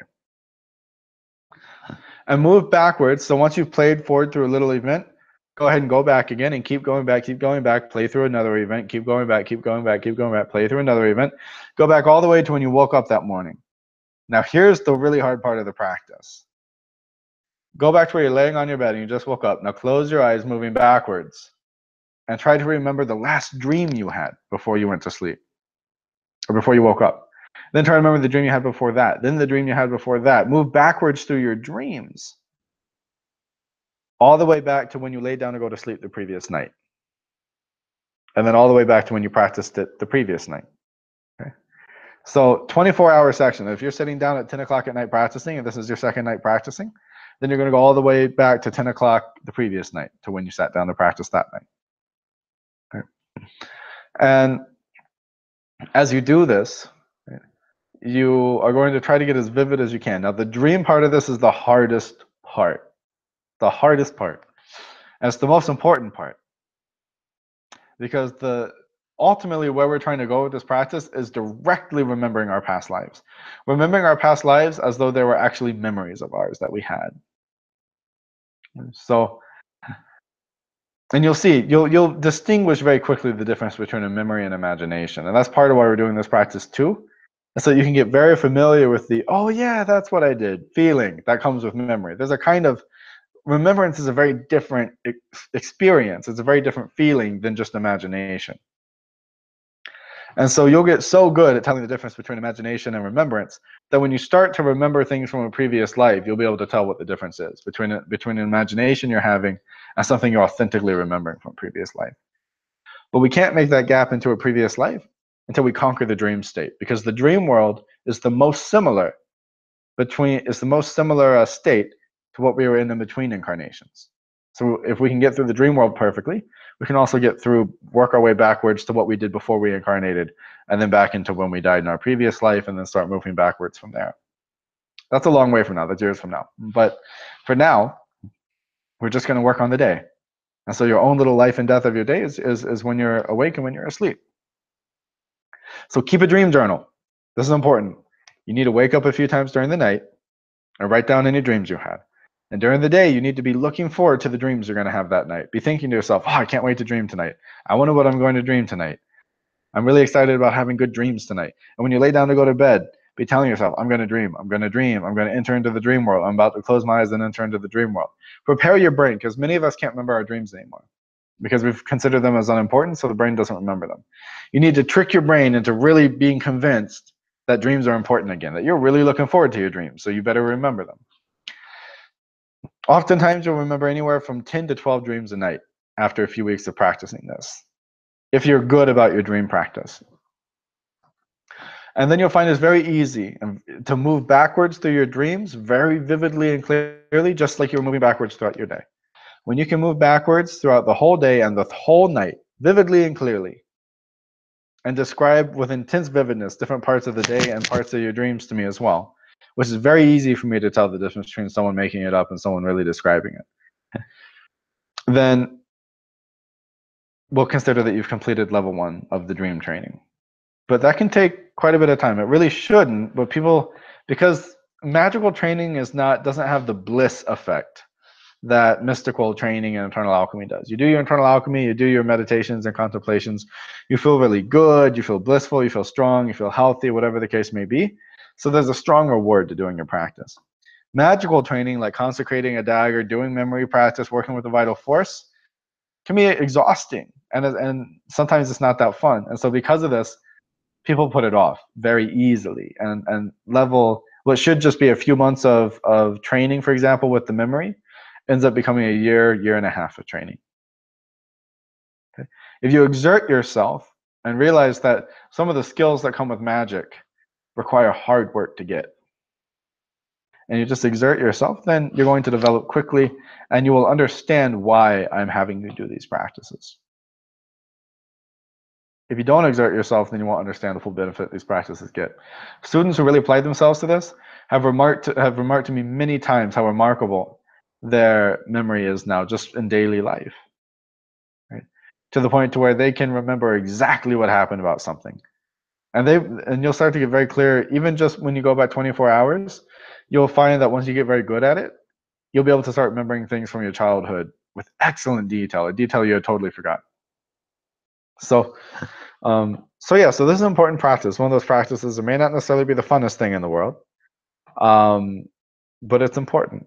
And the practice is fairly simple. Don't neglect it. It's one of those practices that if you miss it, it's going to degrade quickly until you have a high level of skill with it. Okay, so once you start doing it, do it every night. If you do it every night, you're going to make very good progress in it. If you just do it every now and then, you're never going to make progress in it. It's not that kind of practice. Okay. Let's see, what time is it? 12:23. And the third practice that is a good auxiliary practice, this is something that you should start to get into the habit of, is doing some manner of divination every day. Working with the tarot, working with the I Ching, studying books and things pertaining to those. Ramos, I think, wrote up a lecture on a form of divination more specific to like how the old Greek magicians would do it. You can even do something as simple as taking the Bible or the Quran or something, and kind of, praying and asking for guidance and opening it up and reading what comes to you. But start to get into the habit of daily divination. I want to see that you're connecting to the spirit world, and that you're beginning to learn. You're beginning to learn how to open that link. And some Taoist temples, the teenagers begin, before they even start doing any meditation or internal alchemy, they learn divination.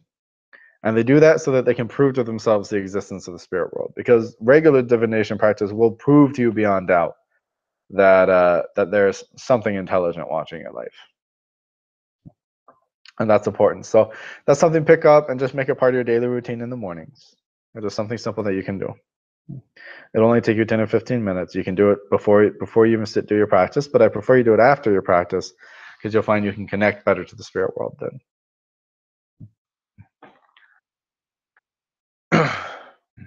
And the fourth practice, the fourth auxiliary practice, is vital force work. This is something that older students in the school were very, very good at, because it was a bigger part of the curriculum earlier on. For some of you who really, the preliminary cycle is what you learned, and that was the first thing you learned in the school, and now you're moving into level 1, which seemed like was the case with 2 or 3 of you, then you haven't really done a whole lot of vital force work outside the preliminary cycle. So you need to start working with it now. The vital force is the energy of nature. It's the energy that's contained in, and it's the power of life that is in everything. We have many different kinds of vital force inside of us, but we're going to be working with a very pure form of the vital force. And so what we're going to do when we practice is you're going to sit up in whatever meditation posture you want to use. And closing the eyes, you're going to visualize that you're surrounded in basically like a golden, like a powerful sunlight, right? Like the sun is shining really bright. You're surrounded by a golden white light. It's like a white light with little strings of gold running through it. And you're surrounded by this because the vital force is a solar energy. It comes from the sun. And just like how in the preliminary cycle you did your pore breathing, where you kind of connected and pulled, you kind of breathe in and out and pulling in this white light and exhaling a black smoke. You're going to do something kind of like that, but without the black smoke. You're going to connect to this solar energy that's all around you. And you need to really have the understanding that it's like it's thick, it's kind of dense. It's not this pure white divine light. It's a little denser than that. It's the energy of nature. It's the energy of life. It's the energy of the sun. And you connect to it and inhale. And see your body is kind of hollow. And as you inhale, all this energy comes through all your pores. It enters in through the nose also. But it also comes in through all the pores of your body and fills your body with light. And as you exhale, keep your concentration on yourself being filled with light. Don't worry about exhaling anything else out. And then inhale. Fill yourself with more light. Exhale. See yourself filled with more light. So on the inhales, you fill yourself. On the exhale, you kind of consolidate it, like you press it all into your body. And you want to have this feeling that with every inhale, you're getting fuller and fuller and fuller, like you're going to pop. Right? So that after 20 or 30 breaths, a good sign that you've done this well is that you're starting to sweat, or your body's starting to heat up, or maybe you're starting to tremble a little bit. If you can get to that point within 30 breaths, that's really what I like to see. That means that your vital force has really become nice and strong. So before we get working with any other aspects of vital force, and you're going to read, there's lectures in level 1 that talk about the advanced use of the vital force. Okay, and that's access there. I may end up moving that to level 2, but right now they're still in level 1. Don't worry about any of those practices yet. What I want you to be focusing on right now is filling your body with the vital force, not doing anything once it's full.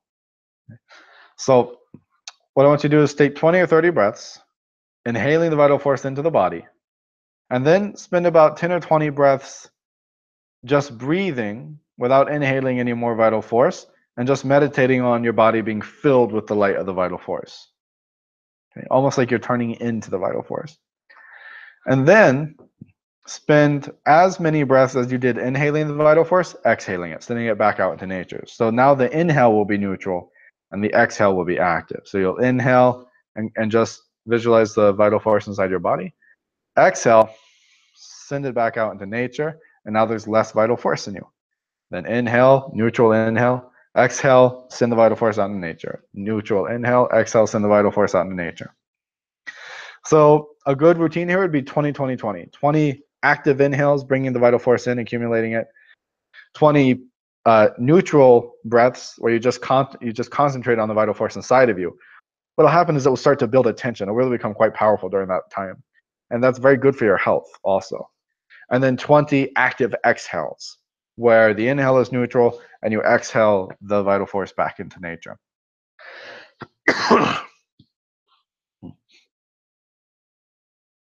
So that's what I would like you to focus on.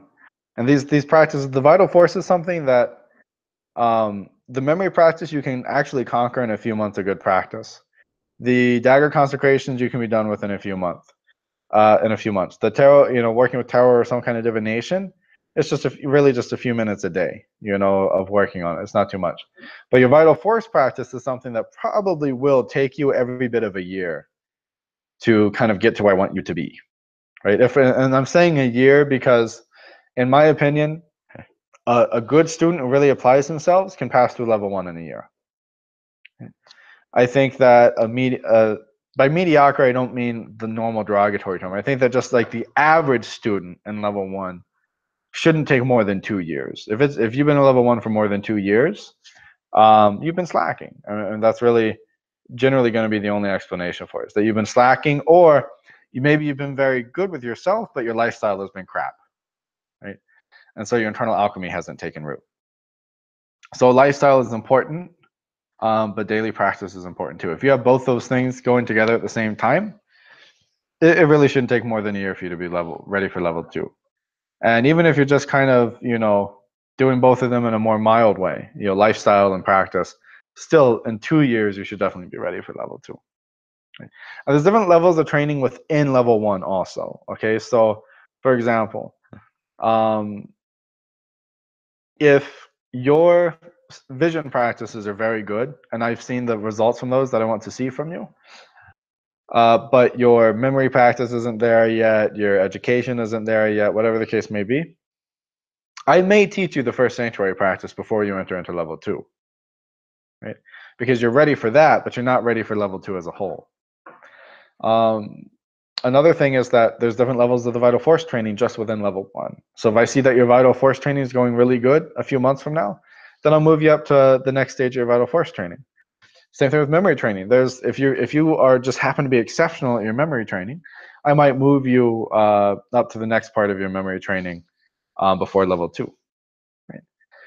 In level 1 right now, for the most part, you're all going to start out practicing more or less the same thing.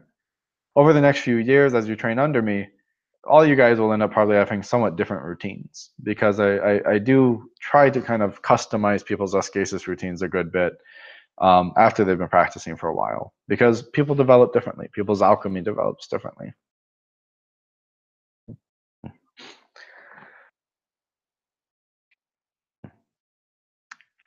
So I'm going to open it up to questions here for about 10 minutes. When we come back, I'm going to be covering the vision practices. So in terms of the practices that I just talked about, I'm going to turn it over to you guys to ask some questions about anything that I said either in the earlier lecture or just now when I was talking about the different practices. If you have any questions about the practices, now would be the time to ask me because when I come back, we'll just be dealing with the VOV.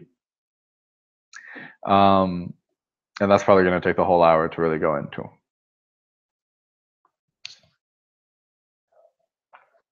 Plus the actual energetic empowerment into the level 1.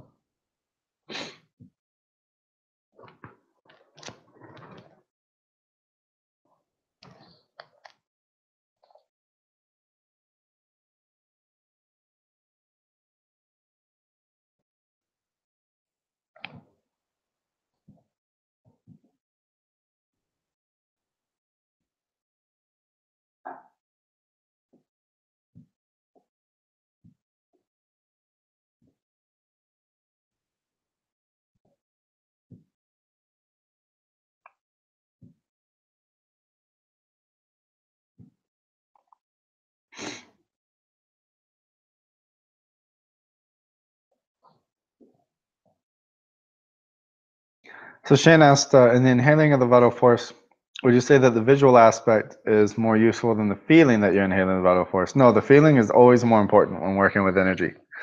So the sensation that there's like air entering through your pores, trying to feel that, and that you're being kind of squeezed when you inhale, that sensation is more important, right? And you want to feel like there's kind of a pressure coming in, and that internally you're filling up.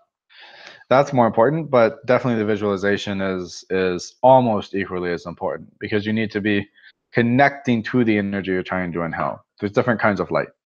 We want to be inhaling kind of the denser vital force connected to the sun.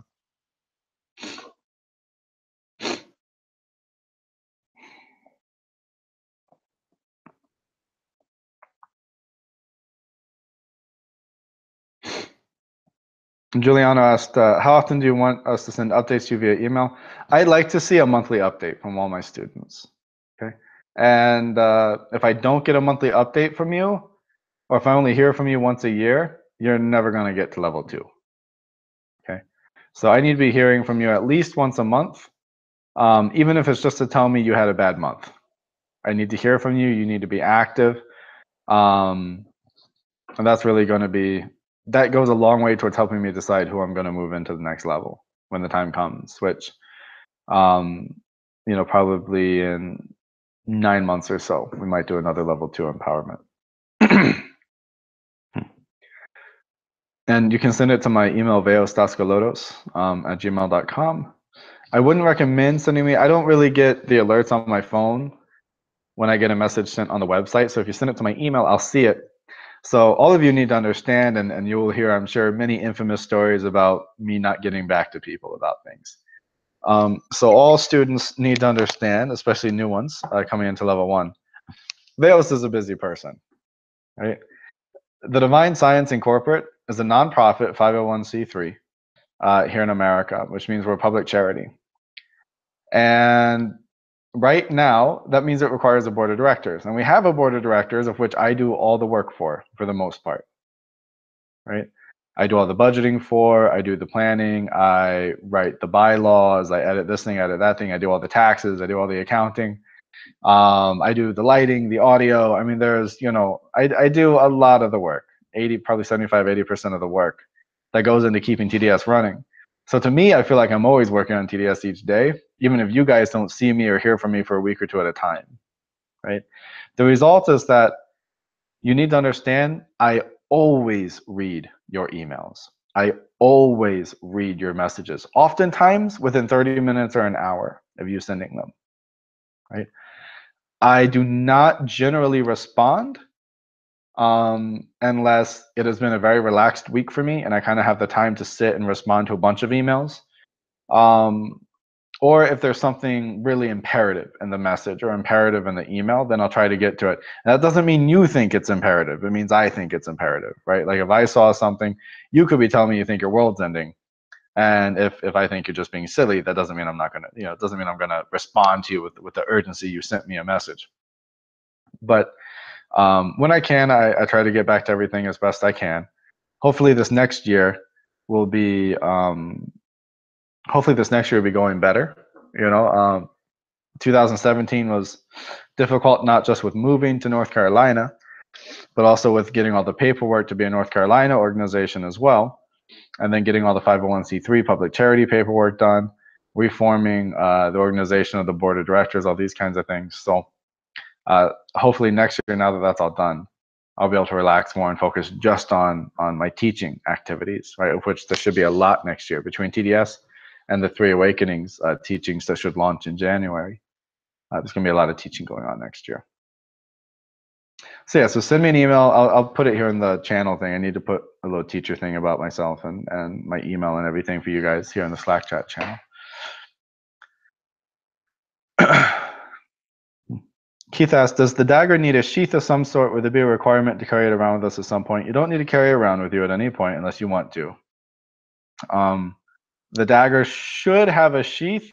If it doesn't have a sheath, then just keep it wrapped up in leather and then tied up with a string or something. Nathan asked, concerning the Olympus meditations, is it okay, if you're low on time, is it okay to alternate them daily? For example, day 1, vision of the angel, day 2, assumption, day 3, target projection, or is this slow down progress significantly?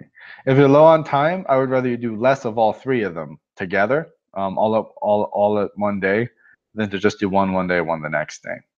Right. So it's more important that you do all 3 together, even if you only spend 5 or 10 minutes on each one. Norbert asked, is it okay if we continue doing the PC also? From time to time, should we complete focus on the VOA? Oh yeah, please, if you have the time, keep doing the PC. I still do the PC every now and then. In fact, sometimes when I'm in retreat, I do the PC every day, the preliminary practice. I mean, it's a great practice, and it kind of scales with you. I mean, there's a lot of great stuff in that practice routine. Keith asked, can you show me both sides of the last hand position in the consecration practice? I feel like I get the thumbs wrong. Okay, so consecration. The last hand position, yeah. So right palm's facing you, left palm goes out. Very simple, right? The difference is the thumbs come in like this, so they kind of lock into each other, right? So not here, but here. Okay. Just put your hands together like a T, and then bring the thumbs in.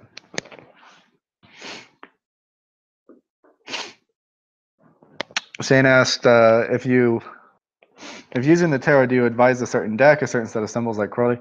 I definitely prefer the Thoth deck if someone's going to do tarot. I think the Thoth deck is very good in terms of its symbolism, but really just comes, not everybody resonates with it. So if you don't resonate with it, don't use it. Giuliano asked, can we do the PC and the VOA in sequence, or do we need to give time between them? Yeah, you can do them in sequence. That'd be fine. Sometimes when I'm in retreat and I have the time, I sit in one routine and I do the preliminary cycle, and then I do VOV 1, 2, and 3. Then I do sanctuaries 1, 2, and 3. Then I do the mystery practice, and I do them all in one sitting. And it takes a few hours, but when I'm done, I find myself wondering how you guys aren't flying through the sky yet, because really there's some incredible practices.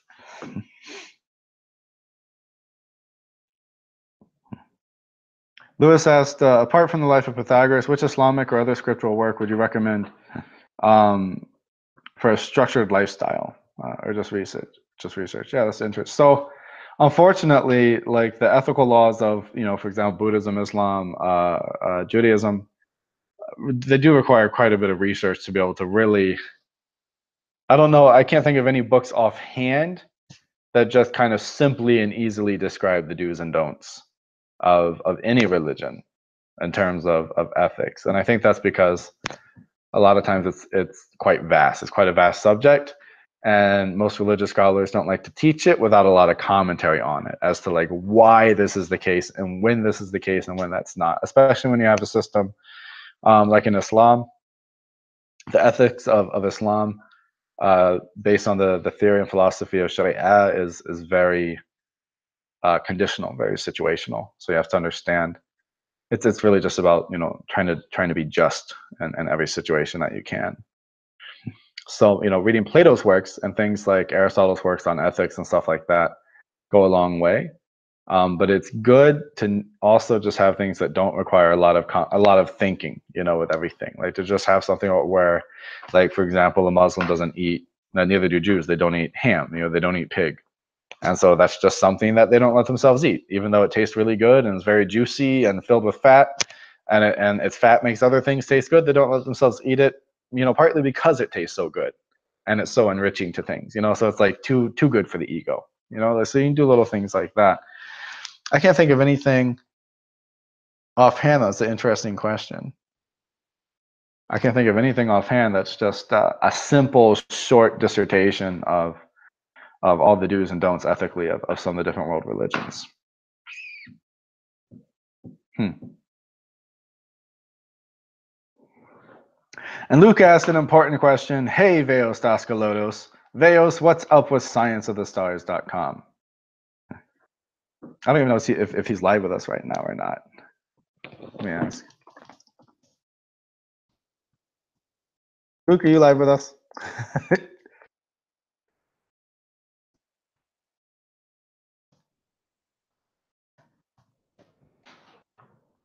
I don't feel like I saw him on the list earlier, people online. So I don't want to answer a question that he's not going to hear the answer to. Okay. Okay, good. So yeah, Science of the Stars, I don't know, on my end, everything's going fine with it. Like from my account end, everything's paid, everything's updated, everything is working just fine. So I sent in a technical support ticket to GoDaddy, who hosts the domain name for me, to kind of see what's going on there, because yeah, it's not working on anybody's browsers. Outside of that, though, the Science of the Stars website will get moving again probably in January. A lot of things are going to get moving again in January. Holidays are a little difficult and I travel a lot. But yeah, I'm not quite certain exactly what's going on with the Science of the Stars. From the administrative end, it all looks fine. Yeah, it just says it's not working. So, okay, so we're going to take a short break now for another 10-15 minutes. And when we come back, we're going to be going over the Vision series of practices. Okay, very profound practice cycle. So thank you all. God bless. And I will return shortly.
Okay, so going to begin now with the description of the vision practices themselves.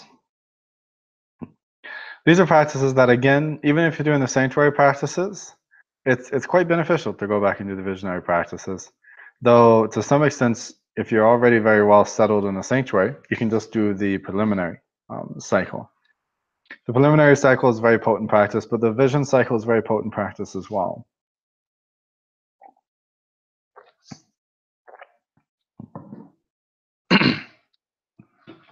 So this is one of the big practices of our school, is the vision of the angel. This is a practice that many people in our school spent years and years doing.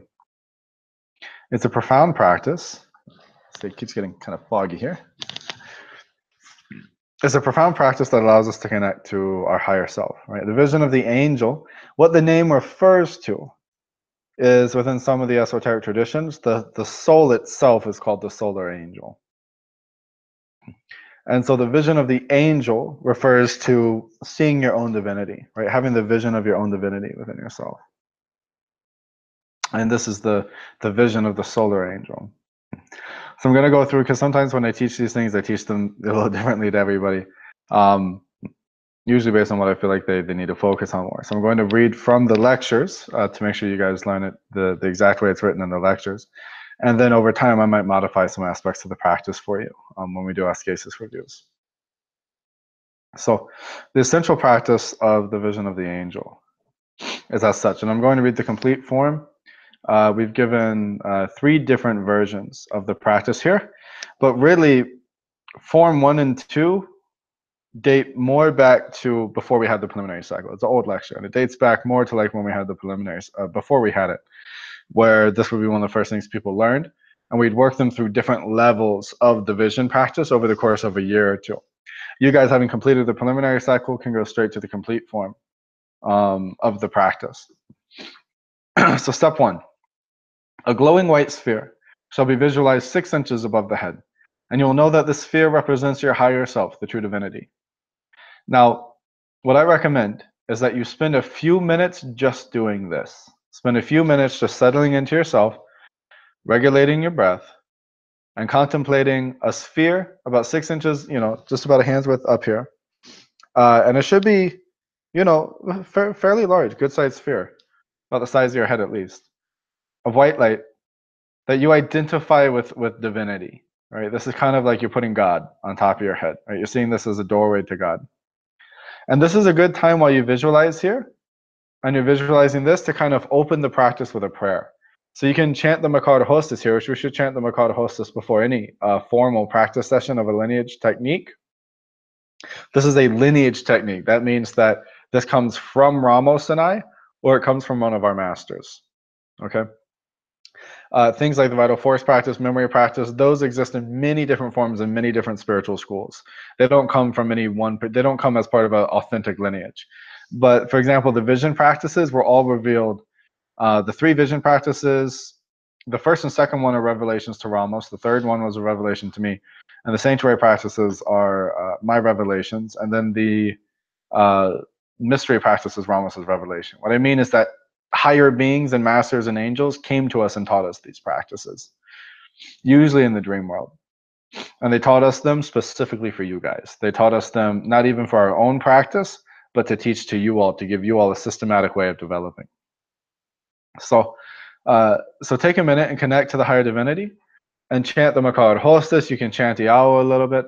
I would recommend, if there's a particular religion that you adhere to, if you connect, some of you, because you didn't associate strongly with the religion of your parents, have now associated to some of the Hellenistic modes. So you can chant some things from the Orphic hymns, or whatever you may like, but say something to connect to God. Right? If you're Jewish, say the Shema Israel Adonai Eloheinu Adonai Echad. If you're a Christian, you can say the Our Father or something of the sort. If you're Muslim, you can say Al-Fatiha, Bismillah ar-Rahman ar-Rahim, Alhamdulillah, and continue with that. The Buddhists can do, the opening aspiration prayers and things like that. If there's a particular outer religion that you're connected to, or you can just visualize the white sphere and kind of hold your hands up in a supplication, and just, say, God, please bless me, bless these practices that I can draw nearer to you. And just something simple like that. And then chant the Makar hostess to connect more to the lineage. But the important thing is that you establish divinity here, and it's not in the lecture, but a really nice way to do that is to just visualize the white sphere above you and offer a prayer to connect to God. It's very easy to forget God in your practices because the practices are very scientific and systematic. And so it becomes too easy for people to just kind of focus so much on the technical aspects of the ascesis that they forget why they're doing ascesis, right? You're doing ascesis to realize God. So connect to God, connect to true divinity. Then step 2 gives the inhalation. Inhale for a count of 6 seconds. 6, 12, and 6 are solar numbers. So that's why you're doing 6. If you can't do 6, do less and then build your way up to 6. Inhale for 6 seconds. Visualizing this white light pouring forth from the brilliant sphere into your being and filling the body with white light. So the sphere doesn't enter into you. The sphere stays above your head. And white light pours down from it into you through the top of your head, the crown point, right here. Okay, so not forward here. It comes right through the very topmost point, the crown of the head. It enters in through there and then comes down the central channel down into the xiphoid process, down into the thumos, the entrance point of which is the xiphoid process. Now, the xiphoid process is at the bottom of the sternum plate. And if you find for a man, if you find the point between the nipples and the sternum plate, and you go 1 hand breadth, that means 4 fingers, 1 hand's breadth beneath that, right there is where the entrance into the thumos is. Okay, there's certain anatomical aspects that the ancients would use to measure where these energy points are. So you inhale, and it says, bring the brilliant sphere into your being and filling the body with white light. And that's true that the body fills with white light, but the focus of it is in the thumos. So you want to see another white sphere developing in the thumos. Hold your breath for a count of 12 seconds while keeping your attention in the center of the chest at the region behind the xiphoid process, your personal depth point. At this place, visualize a hexagram glowing with golden light. As you hold your breath, the golden light expands slightly outwards from the hexagram, a mere few inches. The hexagram is the seed, the golden light is the plant, the divine white light is the corona, the life-giving water of spirit. Water the seed of the divine self with this white light, and let the golden light grow forth from the hexagram. Right. So the basis here is visualize a hexagram that's coming from here. Visualize a hexagram that's kind of growing out like a flower from the thumos, from the xiphoid process. And as it does this, and kind of, in a sense, right, if you want to know how the traditional hexagram in the body was drawn, the throat, or sometimes even the brow point here, right? Yeah, that's the normal way. Is the brow point is the apex of the top angle, or the top triangle, right? The one that points upwards. The left hip and the right hips are the bases of it, right? And then the left shoulder and right shoulder are the bases of the downward triangle. And the genitals are the apex of it. And interlocking here in the middle, you have the xiphoid process, right? And so you can see the hexagram blooming and growing out to actually acquire that entire size that I just went over, where it's kind of the upper triangle is the hips and the brow point, and the lower triangle that interlocks is the shoulders and the genitals, right?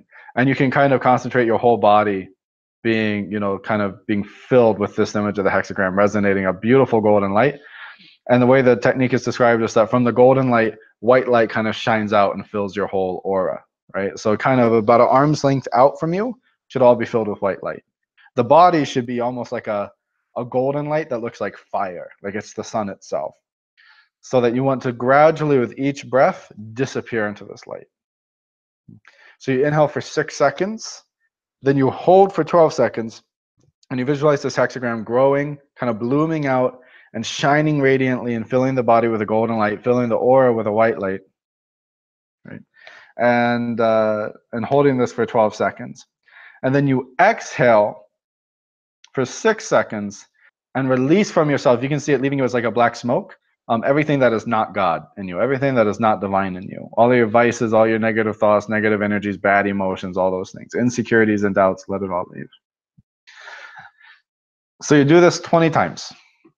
20 times, visualizing the light, inhaling for 6 seconds, holding the breath for 12 seconds, exhaling for 6 seconds.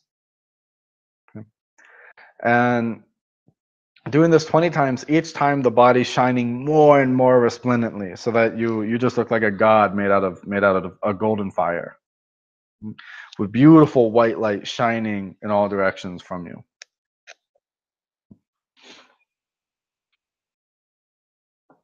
And then at this point, having done the practice, it says, having done this breathing, the next step is, when 20 rounds have been performed, meditate for a while on your divine nature and on the defeat of darkness and the triumph of light. So this last little point, this is Ramos wrote this article. This last little point here is kind of important, right? Through the defeat of darkness and the triumph of light. This adds kind of an active energy to your meditation. So you need to meditate that in the same way that sunlight disperses shadows, in the same way that sunlight disperses darkness, right? Will fill up a dark room and get rid of all the darkness. So too, the light coming from you disperses darkness. Right? So apply an active quality to the energy that's radiating from you. And if you do this well, even other people will benefit from being around you and being in your presence, because your energy will begin to take on this divine nature, this divine trait. The next step is, at this time, after you've meditated for a little bit, you may choose to ask any questions you have for your higher genius, and then sit and wait for a reply.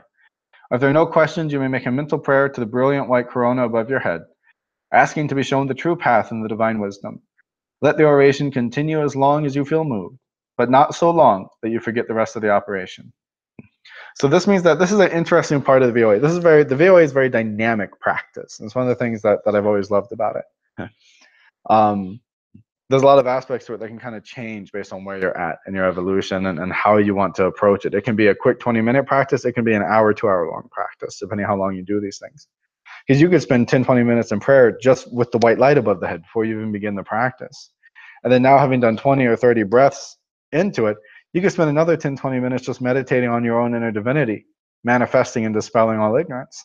And then, having done that, you could spend another 10 or 20 minutes in prayer, just connecting again to the divinity and asking for guidance and for wisdom and true knowledge and right decisions, and good judgment, and all these things, and asking for certain blessings and to be drawn nearer to the Lord. I mean, you spend a good bit of time in prayer here. And one of the classical parts of the practice is to, and by classical I mean we've been teaching this practice a long time. I think Ramos and I have been teaching the VOA.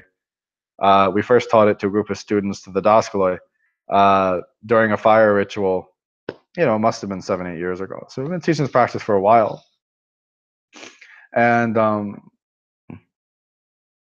one of the traditional parts of it has always been, when you finish, to ask for divine guidance, and then wait for a minute and see what kind of inspiration comes to you. Okay? Ramos uses the word genius, or your divine genius, and this is an important concept in the Hellenic mysteries, that every person has an angel. This is your guardian angel. Every person has a spirit assigned to them to protect them and guide them and inform them and inspire them. And Proclus and the others inform us that the level we are at determines which level the spirit is that guides us is. Right? And so if we're kind of practicing on the spiritual path, we're going to have a higher ranked angel who's guiding us. If we're in Gnosis, we may even have, like a terrestrial deity or something guiding us. So you kind of ask for some inspiration, and then you just sit quietly, clear the mind, and just feel whatever inspiration may come to you, right? And accept it and give your thanks for it, and then you close out the practice. So the way that we close out the practice, it doesn't say to cross the arms when you do this part in the lecture, but I've always crossed my arms when I do this part. And that's to cross the arms here, right over left, and then do the EO, EA, EA. Okay, so we bring the mind above the head to the brilliant sphere, and we say EO,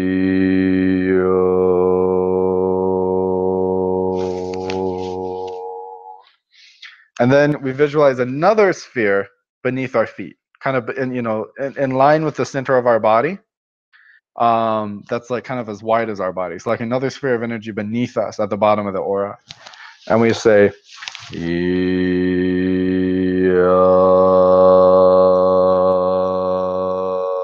and then we bring our mind to the thumos, which should be shining like a brilliant sun by now. And we say,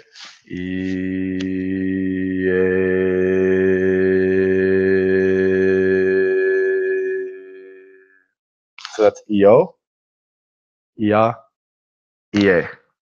EO is a permutation for consciousness, and particularly for Dionysos and for ecstatic awareness. EA is one for the mind and for the soul. EA is for the sun, and we're connecting it here to the thumos, to the heart.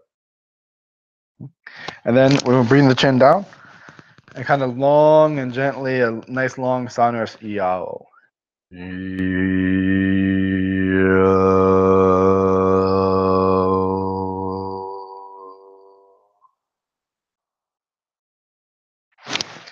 And then sit in silence for a little bit. Or in you all's case, now you'll kind of move into the second practice, which is you still sit in silence for a little while if you want, but you'll sit in silence when you finish the third practice. So now move into the second one. Also, all the details to these practices are in the lecture for level 1. Right? And plus, this video is recorded on YouTube. So as long as you have the link, you'll be able to rewatch the empowerment video. So now we move to the second vision practice called the Assumption.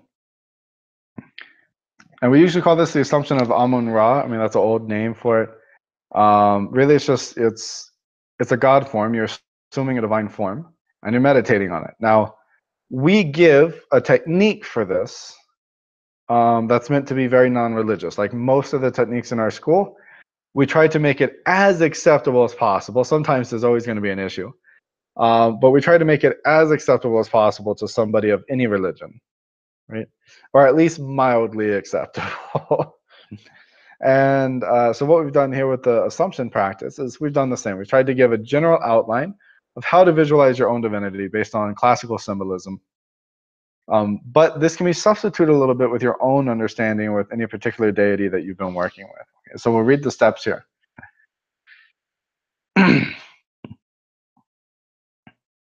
The aspirant will inhale and bring the golden orb surrounding him.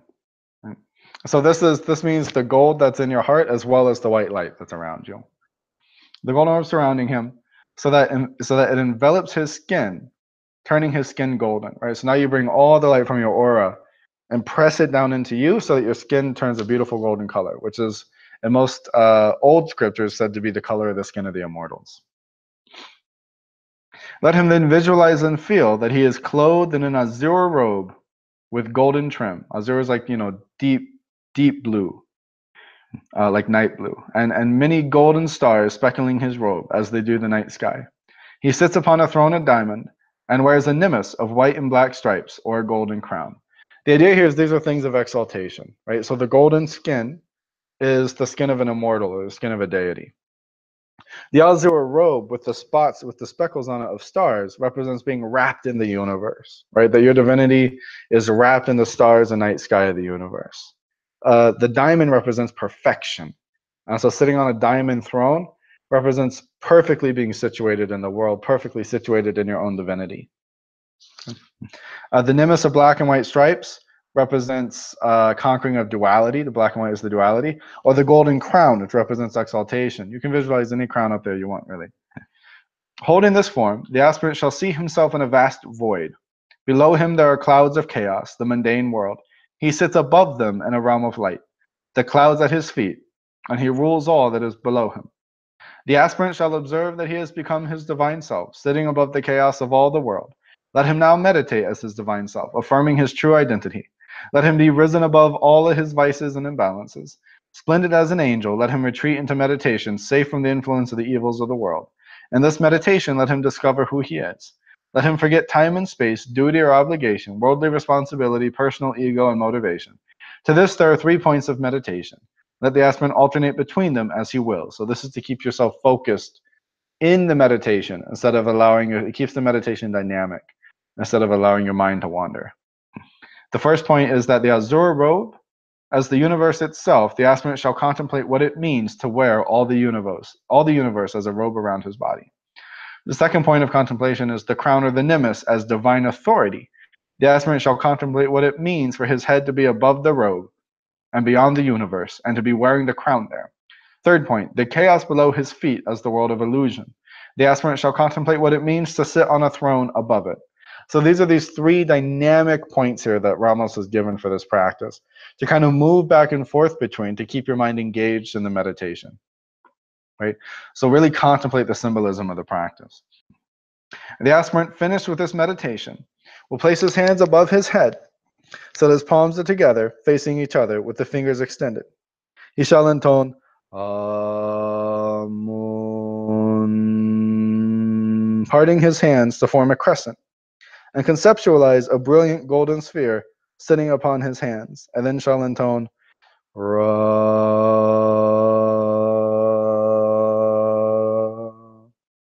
Let him close by intoning Eo in the corona, intoning Ia at the bottom of the sphere surrounding him, and then Ea in the heart. So same way that we closed out the last practice, where the hexagram resides.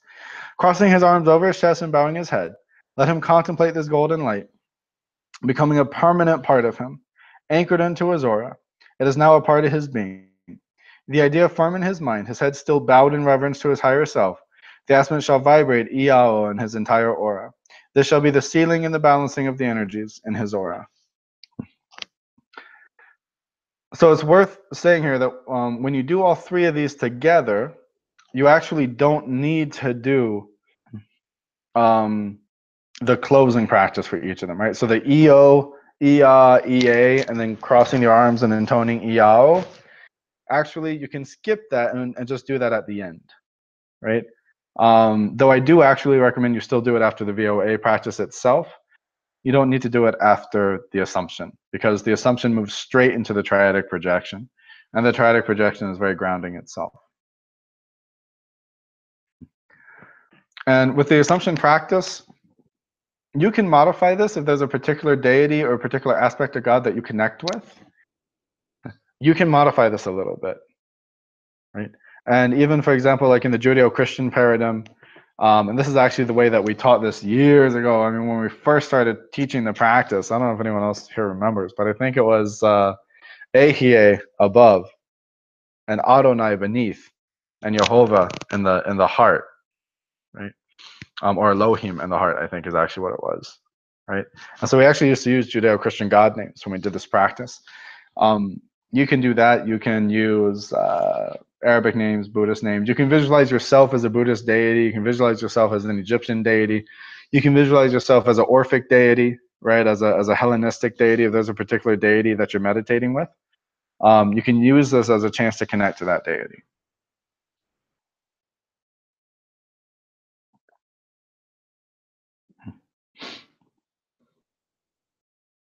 So now we'll move on to the triadic projection. So the triadic projection is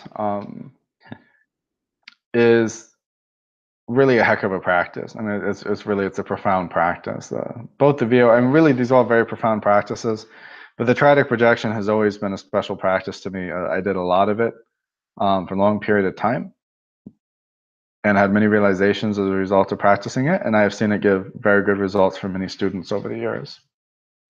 So, reading from the lecture, finally we come to complete the vision of visions, beginning with the vision of the angel and building upon it with the assumption of Amun-Ra, just as you have done in the past. However, only perform steps 1 through 3 of the assumption, so that you do not close the meditations with your intonations, right? So like I was just saying, don't close out with the E, the EO, the EA, the EA.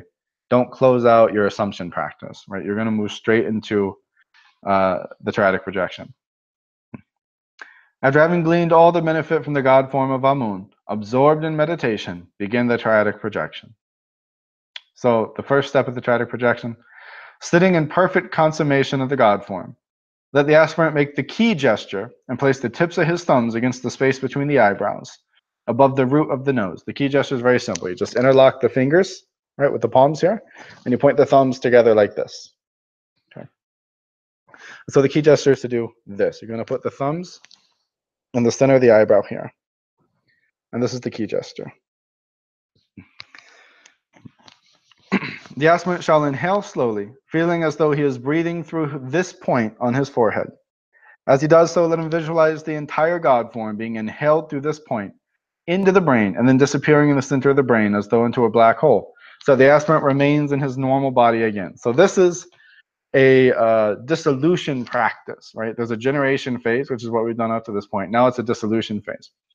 You're going to, while you inhale, see the whole God form turning into light and kind of all being breathed in through this point in the forehead. So it kind of turns into light and comes outside of you and dissolves into light and kind of funnels in through the brow point here, where it enters into the center of the head and kind of dissipates there. It is absorbed there into a realm that you can't touch.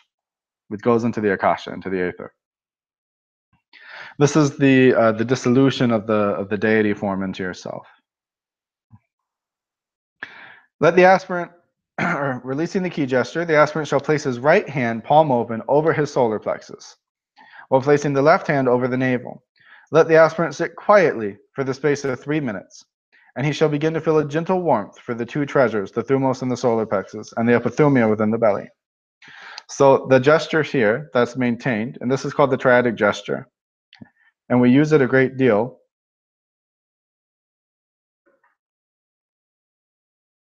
Okay, yeah, Tim, I'll go over that in a little bit. So we use this gesture a great deal for the triadic projection, right? And we use it in rituals later on in the school. We call it the triadic gesture. Okay, let me try to pull up my camera here so I can see what you guys see. Make sure you guys can see it. So the right hand is at the level of the thumos here, and the left hand is over the navel here. And I always like to kind of have the thumbs coming up like this, you know, kind of up the central channel, pointing up the central channel, but that's not a necessary part of the practice. The important is that the right hand is over the thumos and the left hand is over the navel, right, during the practice. And that's called the triadic gesture.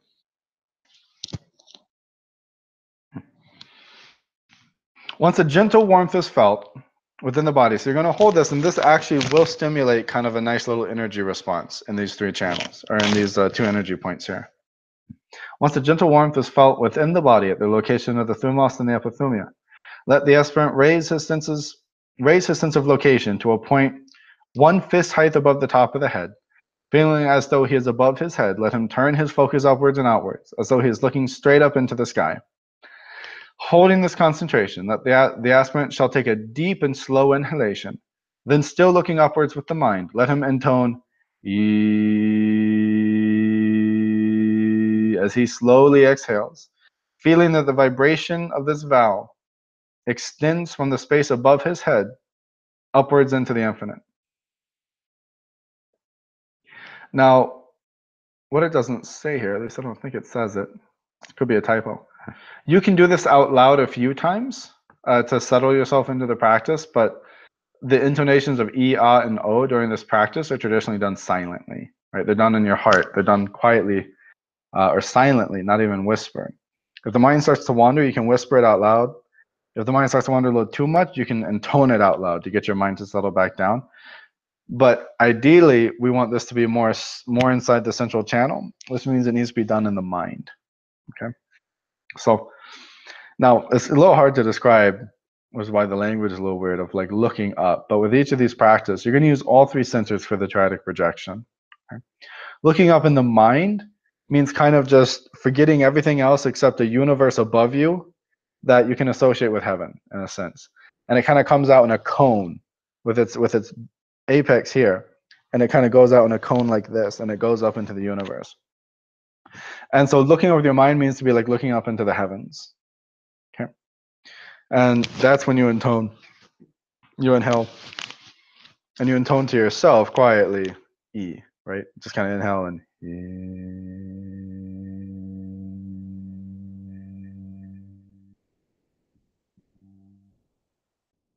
quietly to yourself.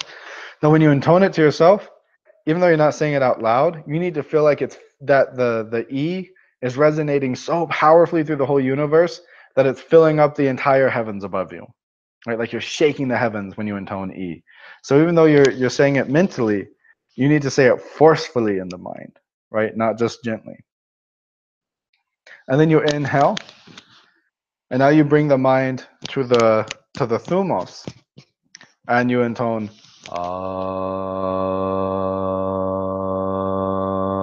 again quietly.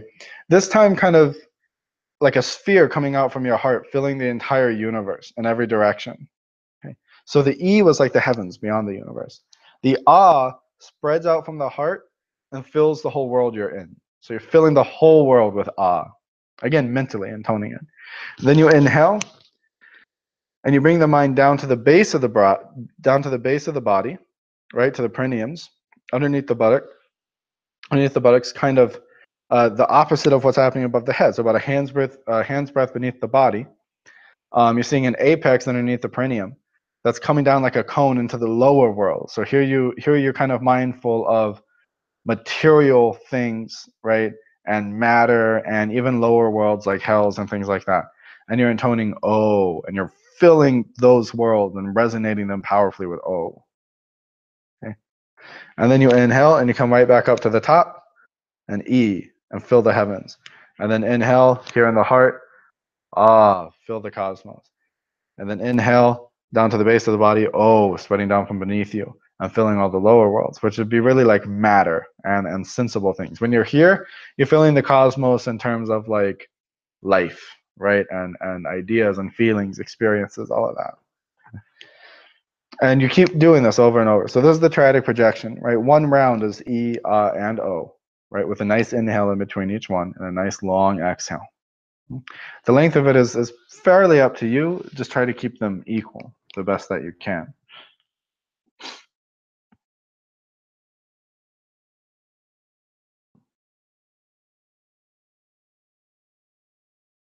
And then when you finish, you're just going to ground, right? You're going to do the grounding posture. And the grounding posture is the one which all of you should know by now. That's the left hand over the navel with the right hand over the left. Okay.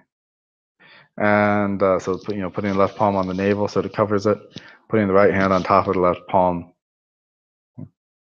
and keeping the mind behind the navel.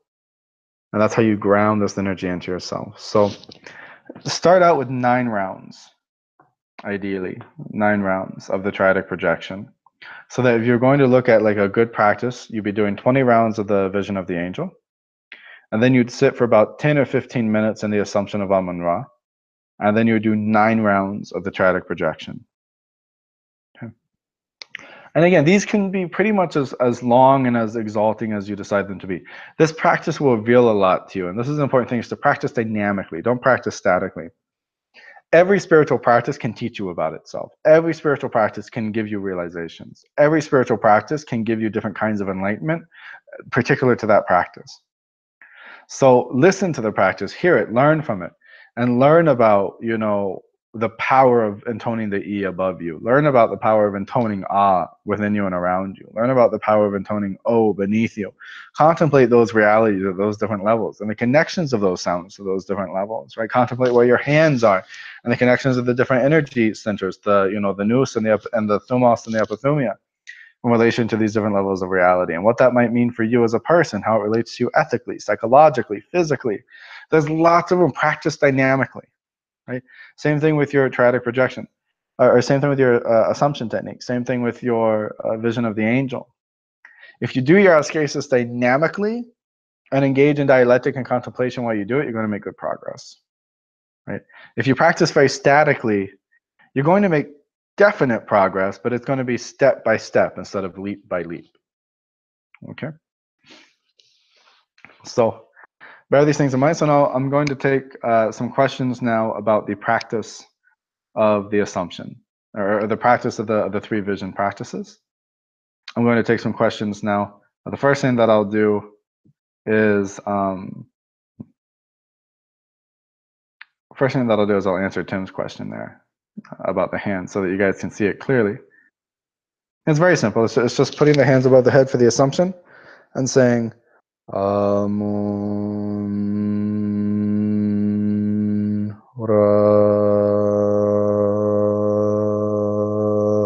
visualizing like the sun orb, like what Ra has. If you look at pictures of Ra, he has a sun on top of his head, like a red sun, and just kind of visualizing that coming from between the palms and then glowing brilliantly here.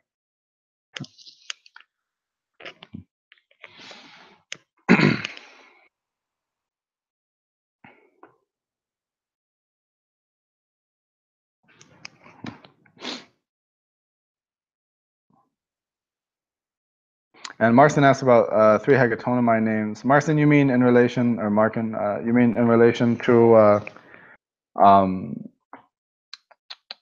For the grounding, like, instead of Io, Ia, Ea, you mean 3 different names of Dionysos to use, which would be, of course, be Dionysos, Bromios,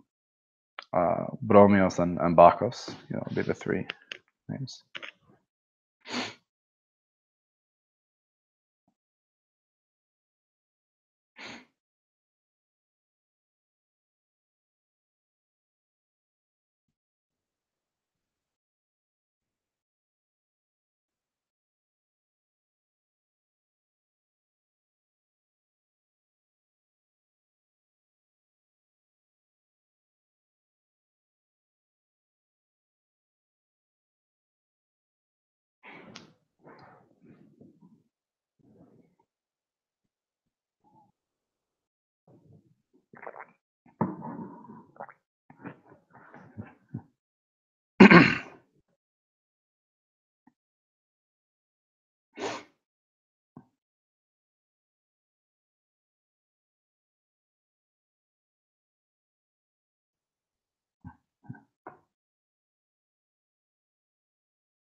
Yeah. So hopefully that answers your question, Markin. Obviously, I think you guys are a few minutes behind me here on the feed. So Keith asked, in the VOA, when I toned the Iya, I'd always place my mind on the bottom of a golden sphere surrounding me. So a sphere that encircled my body, not as a separate sphere below me, as you seem to suggest. Should this sphere exist fully below us or encircle us? I prefer that it exists beneath you, right? And so you have a sphere that encircles you. At the top of that sphere is the sphere of divine light that you've been connecting to during the VOA. And the center of that sphere that surrounds you is where the hexagram emanates from that you've been cultivating. At the bottom of that sphere that surrounds you is an energy center that's where you intone Iya. Right, that's the bottom of yours. So you kind of have 3 energy centers here: one at the top of the head, one in the heart, and one beneath the base of the body at the bottom of the sphere. That's how I prefer that you do it. It doesn't nullify your practice if you don't do that. I think it just enriches the practice.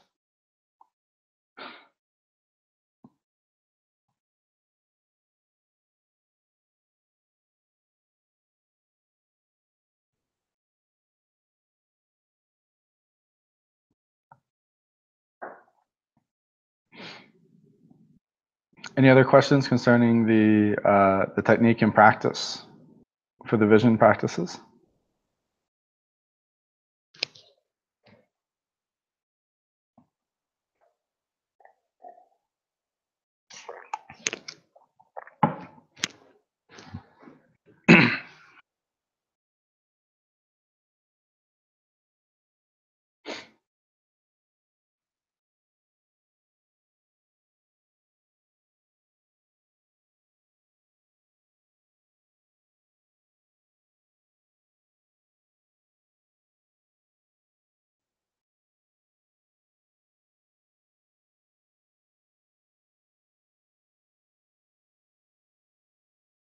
And the preferred time to practice these is at the beginning of the day and at the end of the day, but not at high noon. Shane asks, with the visualization and triadic projection, it seems contradictory that we visualize ourselves sitting above our head and then a cone coming out since it's 6 inches above the head. No, you don't visualize yourself sitting above your head.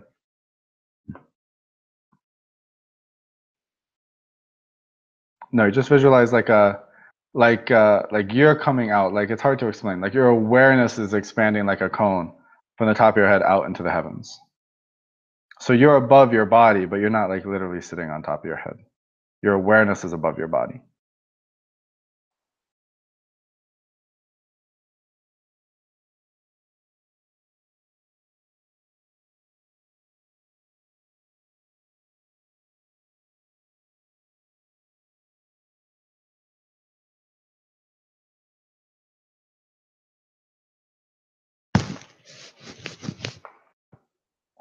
Good.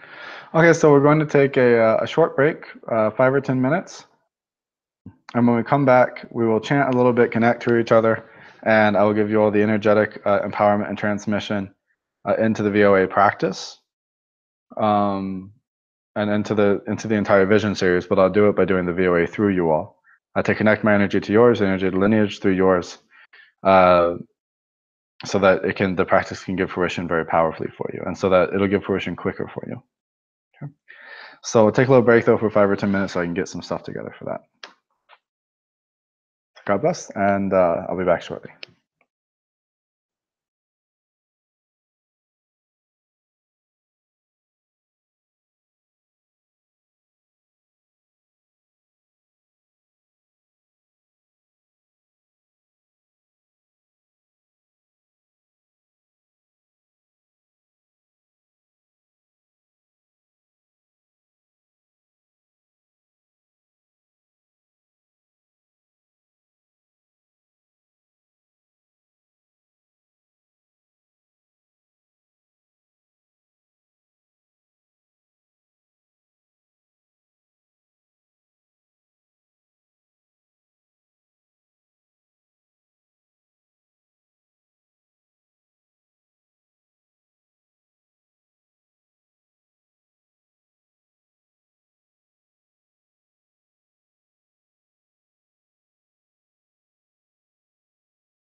Okay, so um, now I'm going to connect you guys, and I'm going to help open up the central channel that we do the VOA into. I'm going to help open up that through a transmission so that the practice can give greater benefits for you. And this is my transmission and my authority to do the practice as well. So sit relaxed, open up the palms towards me. And we're going to chant together a little bit first with the Makar hostess. And then we're going to chant Yao. We're going to sing Yao together and then just chant it, there at your house. We're going to sing it together so we can all connect energetically and I can connect to you. And even if you're not able to watch this live, you'll still get the transmission. And then after we've connected, I'm going to have you do the first part of the VOA where you're breathing in the light, you're visualizing the sphere above your head, and you're breathing in the light into yourself. Right? I'm going to have you visualize and be doing that practice while I give you a transmission for a few minutes.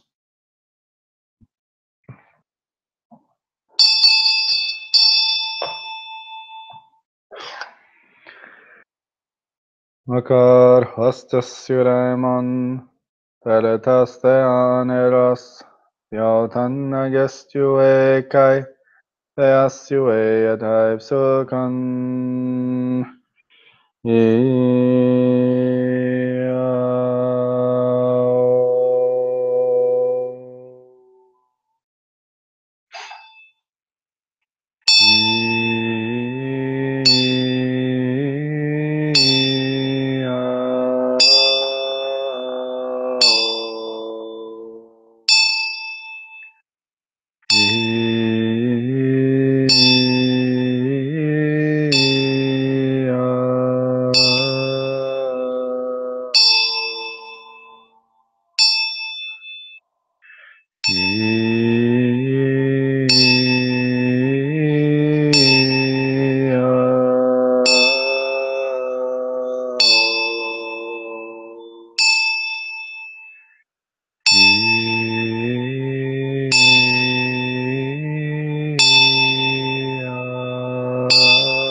Visualizing the white sphere above your head.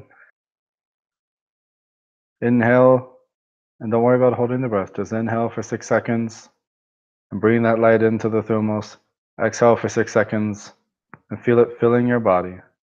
And do this while you keep your eyes open, keeping your eyes connected to me, keeping your eyes open on me, opening your heart to me, not letting your gaze leave mine.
Now cross the arms over the chest.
And then let's close with the Makar Hostess again.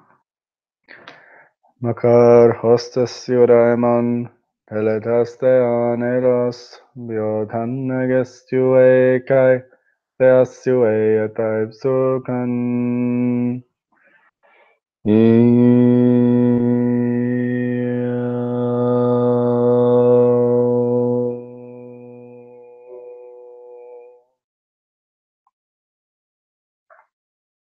So thank you all for joining me today. Congratulations to all of you who have entered into level 1 now. And for those who are already in level 1, I hope that you take good care of your brothers and sisters who are now entering alongside with you.